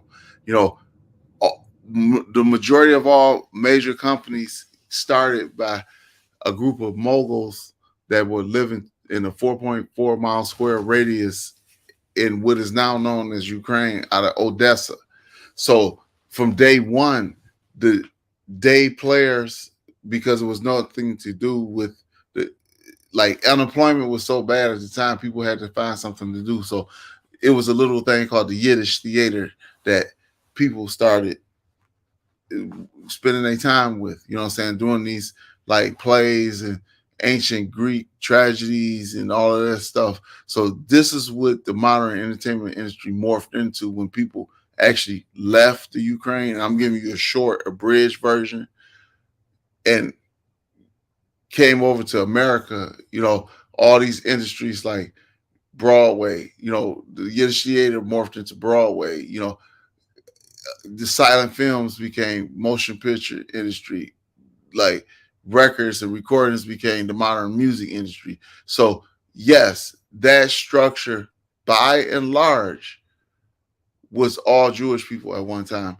And my opinion is that if you're going to get involved with the industry and come into somebody else's house, you're not going to make the rules. So therefore, I can't justify anything that they cry about, because I want to know, do they actually know the true history of where the business or the industry actually started from, and who was instrumental in making it happen? You know what I'm saying? So, like, I'm just being flat out. Isn't it white privilege to say, like, if the ADL or Jewish organizations are coming down on African American entertainers, and the status of Jews as gatekeepers to blacks is based on Jewish white privilege? That if you're black in entertainment or sports and you want your path to the mainstream, and why do they need a gatekeeper to the mainstream? Why should the gatekeeper be Jewish? And if the Jews, so to say, as gatekeepers, are going to close the doors on blacks, I disagree with that. That is not true. Anti-Semitism. That is not true, because you know what? A lot of the people that's in the business got there through nepotism and cronyism, so they can't complain or cry about. You don't see that Jews play as gatekeepers to blacks? No, I don't see that. Entertainment. I don't see that. I don't see it. They're using anti-Semitism to close the gates on blacks in entertainment, to say that it's based on our, so to say, white privilege. That no, that's a farce. That's a misnomer all the way, because again, the original founders, if I start a business and the general public starts patronizing my business, and then I start hiring employees, you're going to go by the rules that I established for my business, or you're not going to be in my business. So therefore, same rules apply. Like, know what you get into before you get into it. And if you don't like the dynamics of how it works, find something else to do. That's the definition of white privilege. No, that's not white privilege, because you know what? In the situation, listen, Jews never had white privilege. Blacks. You know what I'm saying? Well, That whole concept. The full citizenship and right of white people here in America. No, not true. Like, Jews were the first minority in America, like favorite minority, because of the community, cultural, and economic models. And then later on, people merged into the greater white mainstream. And it was kind of like a hush-hush thing. People didn't say nothing about it. And blah, blah, blah. But the Jewish entertainment. No. But let me finish my point. Let me finish my point. Was necessitated white privilege. Let me finish my point. Then you also have a group of African-American people who are privileged versus the mass of African Americans. So basically, you dealing with two classes of people that's fighting for the greater dominance. And I don't even want to identify those group of African Americans who have that particular privilege, but they diametrically, in my opinion, work against the greater interests of people like me. They don't like competition themselves. So you can't cry about white privilege when you're doing the same thing, just on a more subtle level. You're throwing rocks and hiding your hand. So that's all I want to say. Yeah, but saying that, I mean, from my perspective, I think it's a bad move for Jews to exercise our power to closing gates on blacks based on anti-Semitism. Say like, well, they didn't close the gate on anybody. They closed the gate. Those people closed the gate on themselves. Say completely to say Black Americans are full U.S. citizens. They have the right to be anti-Semitic. In the sense it's America, there's certain rights here. I love the Jewish people. I'm a proud Jew, but Black Americans have the full right to be anti-Semitic. They have the full right to express that anti-Semitism. We have the right to be scared. We could buy our guns. We could do our defense. But to try to close the door, to exert our power to negatively affect blacks who are anti-Semitic, I would say that in general, anti-Semitism in general, like I'm not a fan of cancel culture, but specifically trying to public at large power canceling blacks. Listen to this: you have a right to be ignorant under the Constitution, but when you come outside with your you have a right to be an anti-Semite. No. But that's based on ignorance. That's based on pure ignorance. That's your opinion. Because educated people that's your opinion. do better. That's your opinion. Well, yes, it is. Well, isn't cancel culture? But I'm saying every reference to African Americans. You have a right to be a racist. And you would say like as well, it's saying that that's why you ended up voting Democrat this election. But it's saying like even as a white person, saying that whites have the right to be racist. There's certain laws that follow fair civil rights, hiring practices, law and order, violence, and just blacks have the right to be racist. They have the right to dislike us. They don't have the right to do violence or beat us up or steal from us. But in certain they have the right to be racist. They have the right to express. No, I disagree with that because that doesn't lead to any greater outcome. I mean, you disagree with the fundamentals of America. No, I do. In that capacity, yes, I do. You're a typical pro-censorship Jew. Well, whatever it is, that's my point. You can call it whatever Jews you want. Favor censorship, but the bottom line is that when free speech is not a Jewish value. It's an American value. So because I'm a Jew of society and balance, we the people have a right to shut you up because it doesn't serve any greater good. So that's not you people like America saying that's how you feel as a Jew, where your Judaism trumps your American values, and saying America may have been founded on free speech, but I don't like free speech, and I want to change that. Which I mean, saying that's fine if what you're saying is what you're saying, and that's why I say in general I don't think it was a good idea. Like even saying any anti-Semitism at all. It's like that. It's America. People have the right to hate. There's legal ramifications within practice. Like if it's a fair bit, like I said, Al Sharpton. If But he's listen, hiring this is based practices, off class struggle.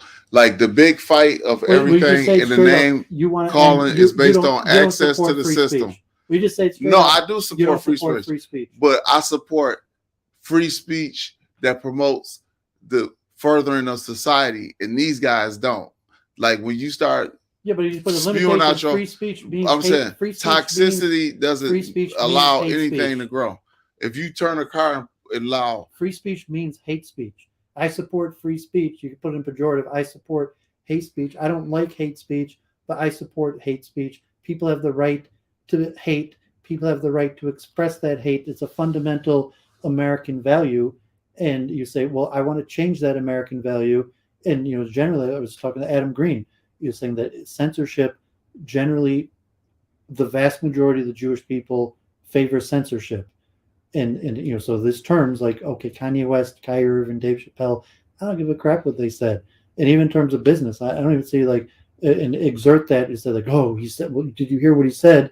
And then we have to cancel him. And even say, are you what scared? you don't do. It's being Okay, socially you happen to have unpleasant. dark skin, but are you scared? You think No, you I'm think, not scared, you but think it's you're more socially likely to get beat up or discriminated against? You live in a Detroit, a black city.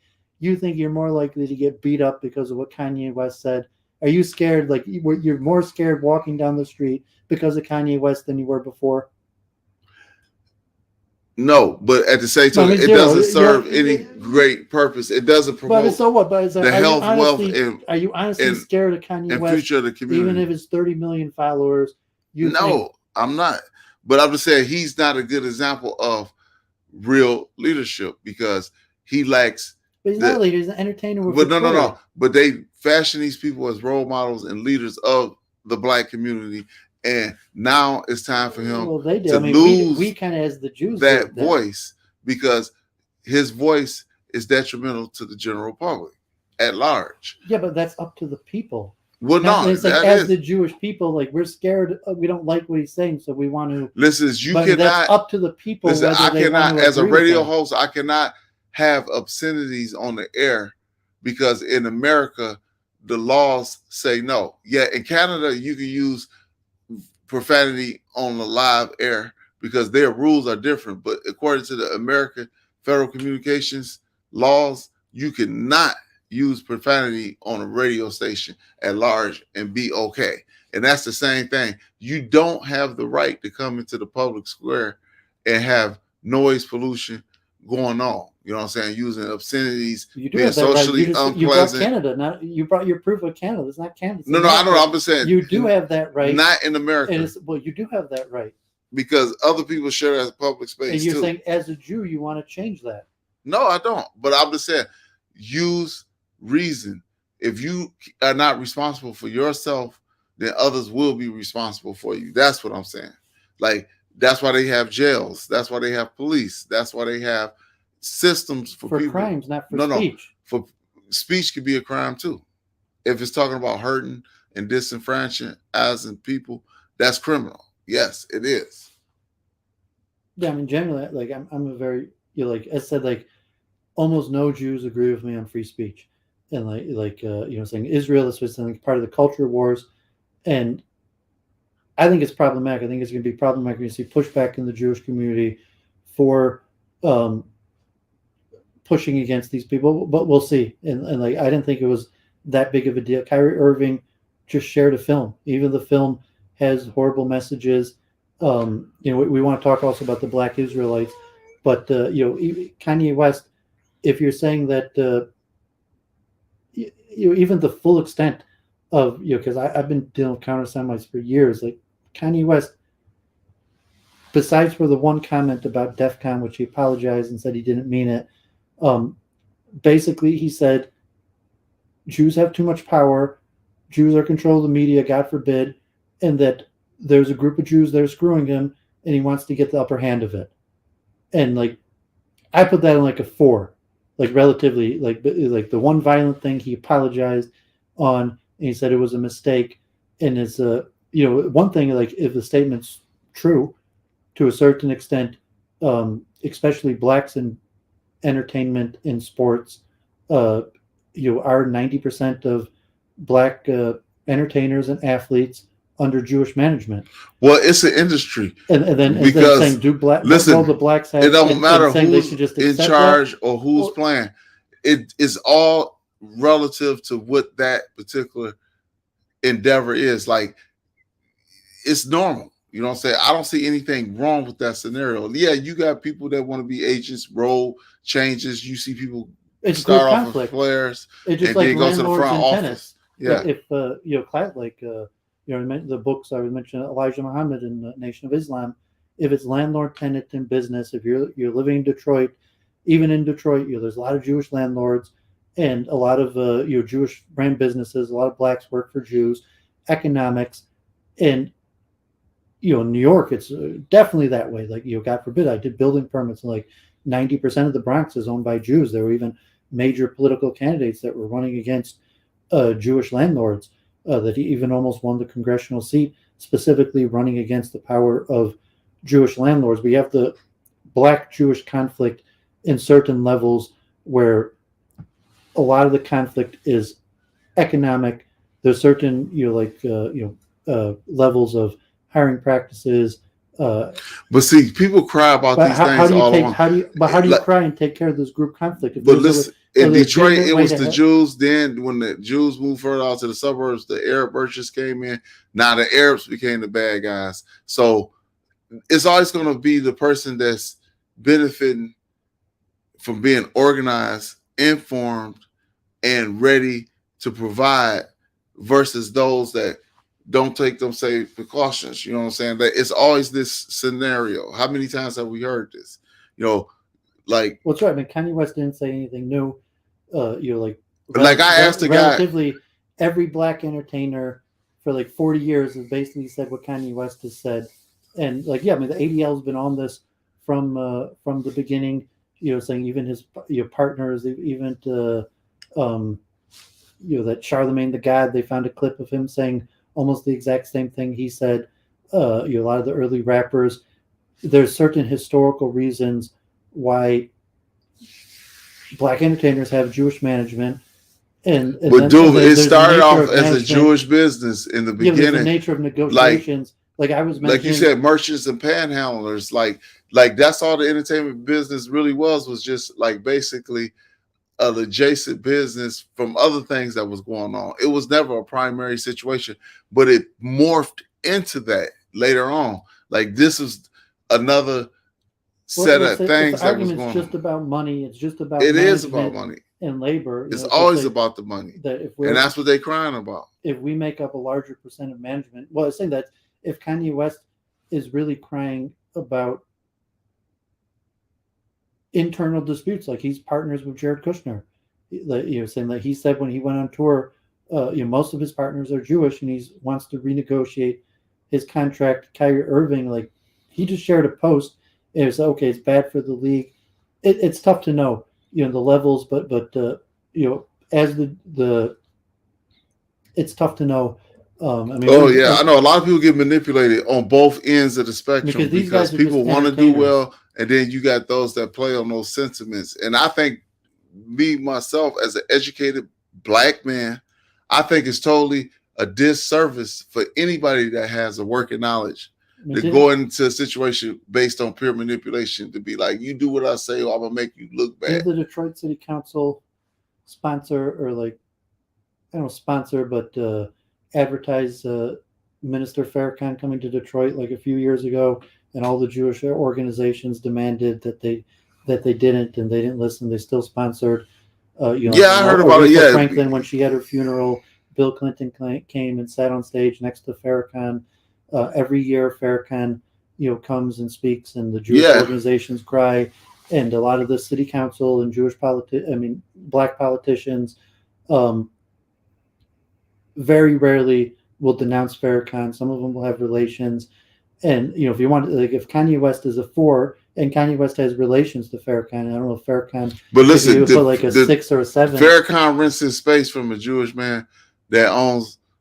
But he's not an entertainer. I'm saying, I know he's not an entertainer, but still, like, the money trail, like, you have. Nation of Islam was born here in Detroit. Well, yeah, but I'm saying, like, it's not a problem. He's based in Chicago, but I would say Detroit's probably his second biggest base. Listen, he after has a Chicago. private event. Let him say what he's going to say and get out of town. That's business. And we do both know who owns the facility that Farrakhan uses. So who cares? That's the real question, is that it's not violent. It's not. Well, I'm saying we care. In public, we had the power to cancel, he has a private affair if going we had on. the power to cancel, And Farrakhan, you don't have to we come would've. to that party. I'm saying these guys are entertainers, and because of our power in the entertainment industry, we were able to cancel them collectively as Jews. Farrakhan, we don't have the power to cancel. So if I would put, like, the Jewish community has done everything possible to cancel Farrakhan and failed, and so there's a difference there. And I mean, Well, he has his we own don't agree that the Jewish community has done just like They don't. Rashida Tlaib. Farrakhan has his own community. The Michigan They don't. Jewish community did everything in our power to cancel Rashida Tlaib, but she's still going to be our congresswoman. Well, she has her own community, and people because it's a democracy. No. Yes, this is democracy, but you don't agree that generally the community did everything in our power to cancel Rashida No, Tlaib? you're talking about the mainstream community. I'm talking about the ethnic community, the cultural community, where they come from. Like her and Louis Farrakhan has that community support. So their mainstream support doesn't matter. It's a give or take. They can take it or leave it. But they do have grassroots support. And that's why they continue to exist and grow. And people have become passe because the shock value ain't the same no more. Like, for the last 50 years, Louis Farrakhan has been around, and everybody knows that too. So what else is new? That's what I'm saying. But with these other guys, they were direct recipients with the cultural committees of the world and the cultural roundtables, and they had a different set of rules that they were supposed to be going by, but they reneged. That's why they got canceled, because the greater group that's sitting at the roundtable for the companies they represented don't agree with their viewpoint. Like, they can have a private viewpoint, but when it becomes public, it becomes everybody's business, and those companies are not going to associate with that, and therefore you saw the results of it. Yeah, Eric Adams was a keynote speaker at the ADL Never Is Now conference, and you're rising to mayor, although Eric Adams used to be affiliated with the Nation of Islam, like 30 years ago, Well, people can grow away from whatever situation. People will grow and learn and change and all of that. I'm all for it. But at the same token, when you got a person who has... You think Rashida Tlaib represents a decline? I mean, like, we talk about Muslims, originally, is that, like, if you see a person with a yarmulke, like a head covering in medical school these days, they're probably Muslim. My father, always made the point about the decline of Jews in America, where it used to be 15% of doctors in America are Jewish. Now it's down to like 10%. Dearborn, Michigan, even though hardly any Jews live there, almost 20% of the doctors 30 years ago in Dearborn were Jewish. Even so, your average Muslim and Arab, a lot of them had Jewish doctors, and that's on the decline. Now, some statistics, even like 8% of medical students are Jewish. Right, but there's more Muslims. When you got people taking over the roles, you agree, that's like, totally like different. Wayne State. I saw it, like Wayne State, their pictures. University of Michigan, the only people covering their head are Muslims, and there's more Muslims in medical school, than Jews. And just a general, my prognosis that, I mean, Jews still have a lot of power and stake in America, but Jewish power is on the decline. And think of that in terms of representation, that Rashida Tlaib is now our congresswoman. Well, I don't see it as that big of a deal. I just see it that certain dynamics where I work, and she won, like culturally, like cultural communities, other allies that she had. But in the Jewish community basically sat it out, recognizing that there was nothing we could do to stop her. We tried in the primary, saying we collectively, to support the Jewish candidate that would be able to run against her, and even to Sri Thanadar, who, questionable why AIPAC went so hard against Sri Thanadar.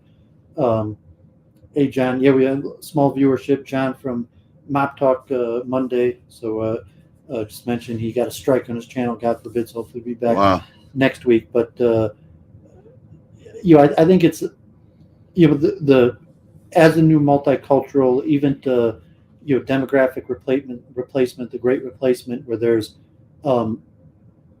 inner competition, Jews, especially with in elite management positions with Indians and Muslims. I mean, I hear you saying that okay, life will go on, but like, I mean, certainly the majority Jewish community wanted to do everything possible to prevent Rashida Tlaib from being our congresswoman, but now she's our congresswoman. So I mean, you said life will move on. We could have a congresswoman that we're at odds with and still have relative success, and we might still be rich and their community still have less power, but she won. She's going to be our congresswoman. What do you see that meaning? Nothing at all, because you know what? As an educated person and a gainfully employed person, I'm gonna continue to live my life and gain economic mobility, upward mobility, and educate myself. It's all about betterment. Like you have like the quiet, the what a lot of people call the silent upper middle classes, African Americans. You have a large percentage of African Americans who are becoming upper middle class, and they are educated. So basically, like dynamics always change, group dynamics, and But saying that's just a part of life. They voted for Rashida. I mean, they're dynamics, but saying that. Who voted for Rashida Tlaib? Nothing but a majority of her own ethnic community and the few people that were progressive to the point. What's the African American community? No, I didn't think African Americans voted for her by and large. That is not true. When she's representing more African Americans. Well, yeah, in her district. Yeah, in her district. But I'm just saying African Americans didn't run to the polls in large numbers and vote for her. Like, yeah, there was some, like in all cases, but the majority of people in the city, I know for a fact, did not run and vote out for her. She had a nice thing going where she had a lot of small groups that came together and mattered, had a big turnout. You know what I'm saying? Because if you can get a small number from a large group of different people, that's way more powerful. And I think that's her key to success, is she has that. Yeah, we'll see how that plays out moving forward. Mm-hmm. And the relation, the Black-Jewish relations and Black-Arab relations, multiculturalism. As multiculturalism becomes the norm, mm-hmm. These interethnic tensions, will be interesting in terms of power dynamics, profit share, historical professions, dominance in professions, inner competition in various fields. It'll be interesting. It's from the personal, self-improvement, trying to get ahead. Like obviously, mm-hmm. Even historically, where Jews took education and worked very seriously and got ahead by being educated and working hard, and the same thing the Islamic community is doing, and then right. African American community generally. Like I live in a upper middle class African American community, working community. Mm-hmm. People work hard, educate, get ahead. A lot of entrepreneurs, a lot of educated people who got ahead. Their political affiliations may differ. Their view towards group strategy, mm-hmm. and inner group conflict, but in essence, the fairness of things. If there's such a thing as Jewish privilege, white privilege, or structural racism, and even if those things do exist, still the best way to get ahead is to work hard. That's right. Your neighborhood is a model of, like, this is where the cameras are not. Like, you stay in a majority upper middle class African American 2-parent educated household. Why don't they view this? And you got to ask yourself a lot of other questions of why that happens. Why does the pitiful stories get all the airtime? You know what I'm saying? Because it's basically shock value, but they don't want educated people being seen, and I'm saying those that are pushing a particular envelope down the aisle. Create your own media. Yeah, exactly. Generally, saying people are busy working, they're not self-promoting in terms mm-hmm. of media, and for election demographics, like, because it's a single family urban area, it's less population dense, so there's less votes here.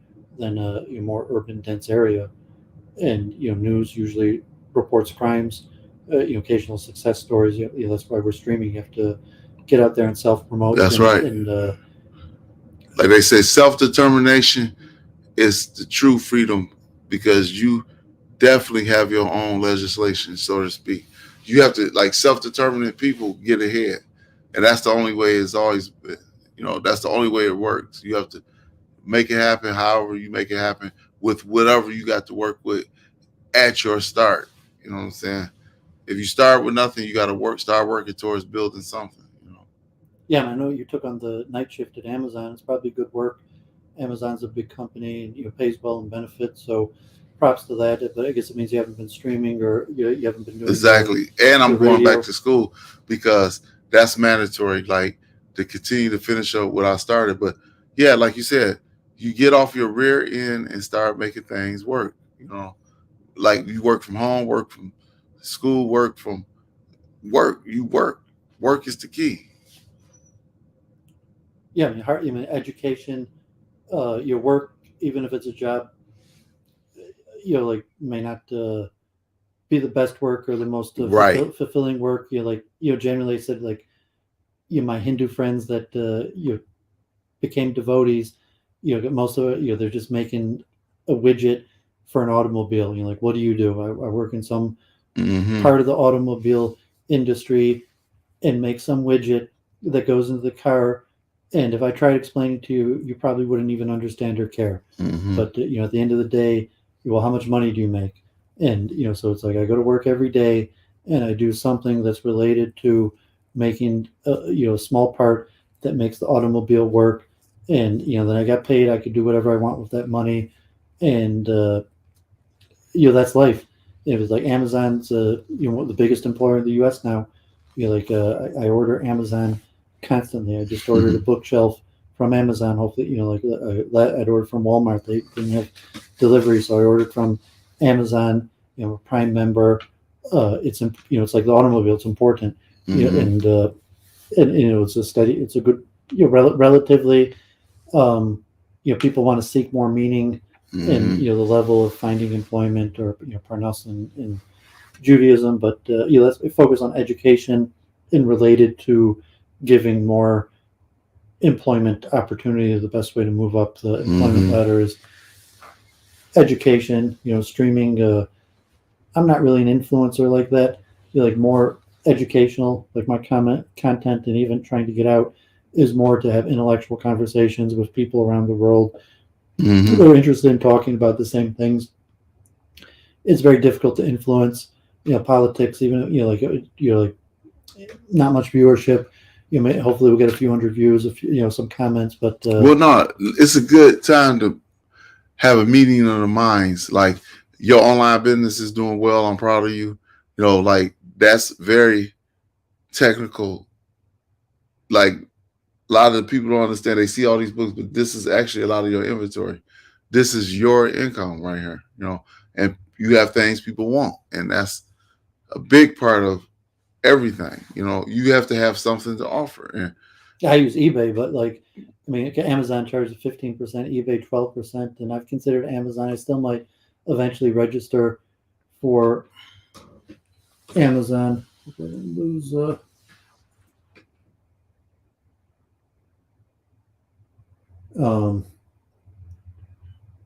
Yeah. So anything else you want to talk about? Did you had comments? We talked about Kanye and the Black-Jewish relations. Did you have thoughts on Black Israelites? I say generally I'm sympathetic to Black Israelites. If you talk like a Jewish definition of halacha or what's factually right, but I'm generally sympathetic to people who want to come under the mantle of Judaism.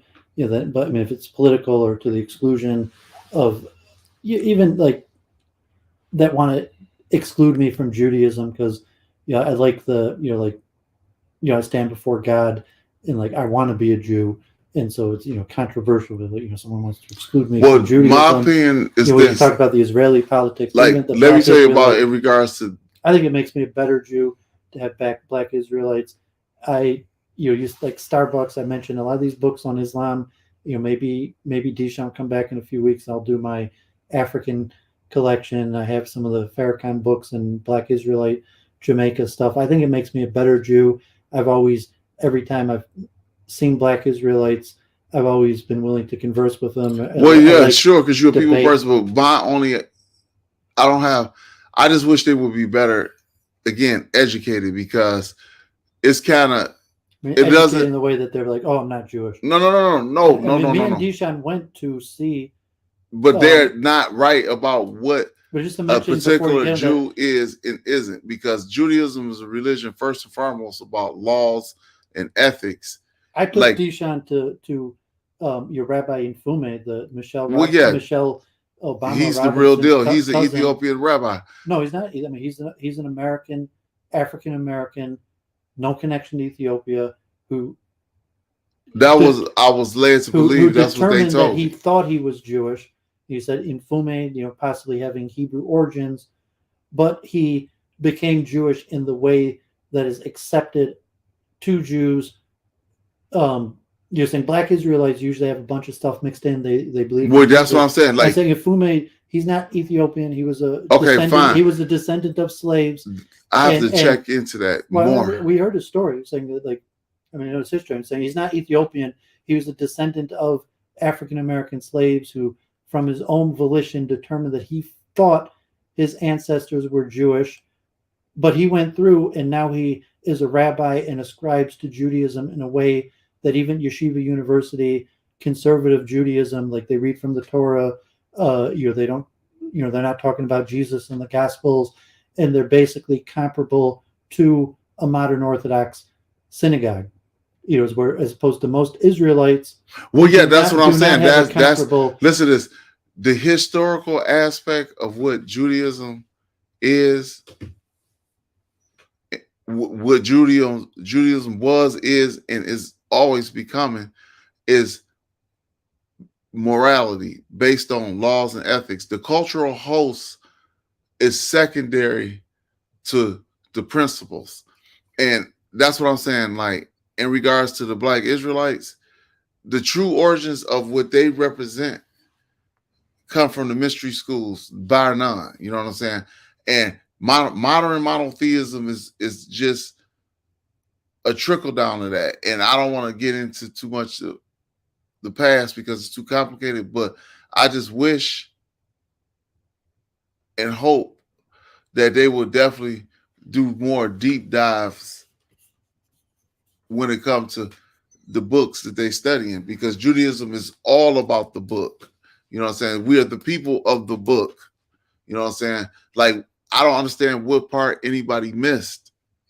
And you got to be very open. Showing the picture. This is from 2017. Mm-hmm. Over, actually, it was November. Yeah, that's Capper's funeral. Michelle Obama's cousin. Over 5 years ago, and I drove to Detroit, and then to Eastern Michigan to the event, and I mean, it's an interesting story. But saying he's largely accepted as a Jew, but he's saying that his origin, he's not an Ethiopian Jew in that manner. Where I mean, he might have been, but saying that he's an African American. Like the majority of African Americans, like Kanye West, who doesn't know his ancestry. God forbid he suffered slavery and being disconnected from his roots. And he has a name and family that possibly has Hebrew origins. He did his best to look into his family origins and couldn't make a comprehensive determination of where he came from, God forbid, because of slavery. And affiliated with Judaism and became a rabbi. And he said Michelle Robinson, Robinson could be rabbi's son. That possibly Robinson's a Jewish name, like Rubenstein. But either way, that he has practiced and aligned his Judaism in a way that's basically parallel to most Jews. In fact, even like the downtown synagogue. Rabbi Infame's Judaism is more in line with Judaism than the downtown synagogue. And even Yeshiva University, that he would probably be in line with modern Orthodox Judaism. I even think he has rabbis that have went to Yeshiva University and conversion or board that, but his origins might be similar to the Israelites, where there's different forms of Israelism. Most Israelites do not have something that corresponds to traditional Judaism. Like you see Kanye West is like, he's Israel, but then at the same time, he's talking about the blood of Jesus and Jesus Christ and, various things that most Jews do not agree with,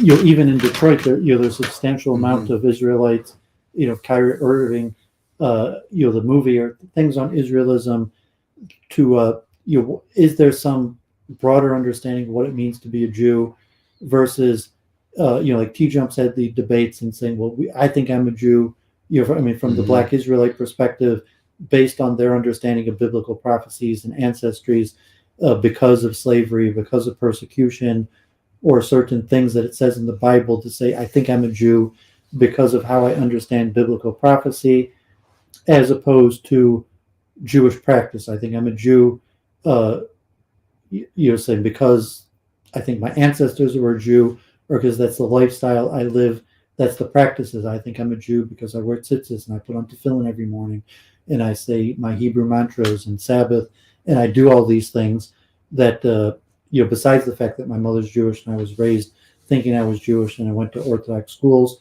and, the Israel, if the right wing comes in, I'm a half Jew, and my mom's Judaism could even be called into question from, God forbid, Orthodox standards or Reform background, even though she's 99.44% Ashkenazic Jewish to DNA test. But you think Black Israelism is going to keep on increasing? And I've also said from a political perspective that as American Jews, we're better off having freedom of religion in the way that there's no state-defined Judaism. That, in terms, I'm a Jew voluntarily. That, me and Dishan are, maybe ethnically Jewish. Our mothers are Jewish. We went to Jewish schools. We participate in the Jewish community, but our relationship to Judaism in America is completely voluntary, and the government has no business getting involved in defining who's a Jew. And that's right. That's Black people want to call right. themselves and just like anti-Semitism. But Black Israelism is a plus. I took Tishan also to see Sholem Rabashkin. Yeah, and he was mentioning that in terms of the Black Israelites in prison, where they possibly get certain benefits by being Jewish and kosher food. And in the prison system, also Black Israelites are considered Jewish because they have the right. Because they have the right to self-identify as Jewish, and if they want that classification of being Jewish, and then Shlomo Rabashkin was mentioning in prison he had to share his cafeteria with Black Israelites. Because, I remember that. But because that's the democratic. Like, say if these guys say they're Jewish and you say you're Jewish, and we only have enough to have one Jewish cafeteria, you guys got to work it out. As opposed to trying to get the government involved, and then the level of group conflict between Black Israelites and Ashkenazic Jews, where there's elements of extremism within the Black community against the Jewish community that is seen among Black Israelism, and God forbid. It's unclear whether there's, God forbid, there was the one attack that was done by Black Israel, although it's unclear if there's a level of violence even to say that there's violence of Black Israelites upon Jews. I doubt it. If there was Black Jewish violence for a while in New York, I don't think there's any evidence that there was specifically between Black Israel, but it's a notice of conflict there. And personally, I think it's good for us as Jews to try to make us better Jews, and say here in America to look at our position, say, okay, we're in Gullus, and in Israel, like we talked about Ethiopian Jews or the Jews in Dimona, and democratic process. Are we fighting for the rights of Ethiopian Jews, or democracy? If how do we define that? But I actually see that Black Israelism seems to be increasing and growing, and I'm not sure if I'd say if it benefits the Black community, I would assume that they'll keep on becoming Israelites. It's unlikely that they're going to ask us, so to say, as the Ashkenazi Jewish community, to help them define. And so if they create their own religion, but see, Judaism has always been a return, because as we already know through historical sources, like modern monotheism, Judaism was the first. So this story has already played out somewhere else before, and people was reawakening to this story again. And yes, if Black Israelism spreads and is done right, it could be most beneficial for all of us, Black and white. You know what I'm saying? Because I think it would be a lot more political, economic, and social direction versus, in my opinion, what's going on with the Black church system. You know what I'm saying? They try to implement those policies, and for a while they worked, but in this generation, for the last 30 years, it's been a failing institution. And so if Black Israelism is the rebirth of the Black community, then yes, let's let Black Israelism spread, and that's just my take on it. Yeah, so we'll see how that goes. Is there anything else you want to talk about or mention? Thank God it's been 2 years, I think, since the last time Deshaun was here, so went almost 3 hours, but we'll see. Maybe I'll be able to treat him to dinner somewhere. Not per se, but I'm glad to be back, because you know what?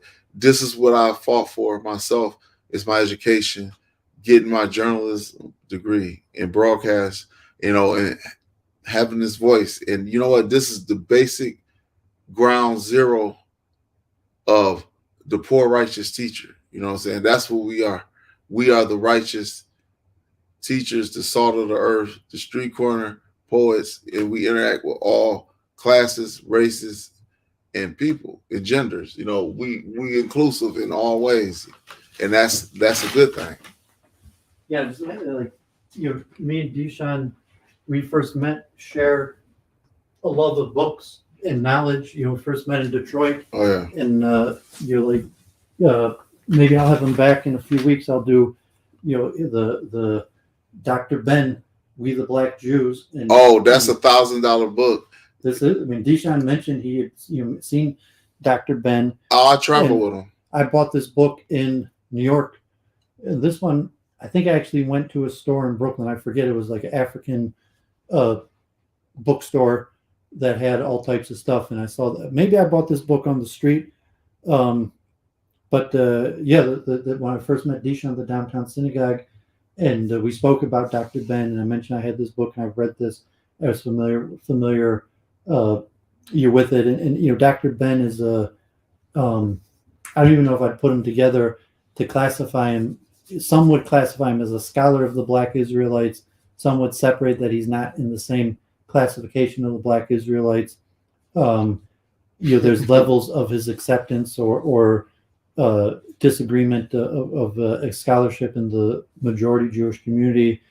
But to Ivy Leagues, like people from like the New York, like he passed on to greater glory, and the New York Times did an op-ed on him because he was accepted at the highest levels of circles. Cornell University, he was an adjunct professor. He was. Deshaun was mentioning this book supposedly is worth hundreds of dollars now, which I actually bought. This is, God forbid, The Secret Relation Between Blacks and Jews, Volume 1. And I actually have Volume 2 and 3 and some more. And I bought that off the street from the Nation of Islam. I literally, I was mentioning, a lot of these books, in New York, I literally bought that from the Nation of Islam man in New York selling books right on the street. But I say, me and Deshaun have a love of scholarship, both, college degrees, educated, affiliate with university, lunch and learn, educational program, culture, interfaith from the beginning. Anyone sees on Facebook, Rabbi Dorit, her interfaith. We went to all of these, anyone seeing my pictures, Deshaun's in like half of them in various events.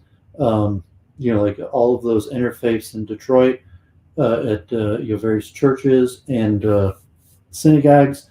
We tried to build up the downtown synagogue, the Minyan for years. Like all the events, we're promoting it, and we both have an Orthodox bent, and so I appreciate. He called me today, so I was just do my, and tired. He works nights, the night shift at Amazon, but I was trying to do my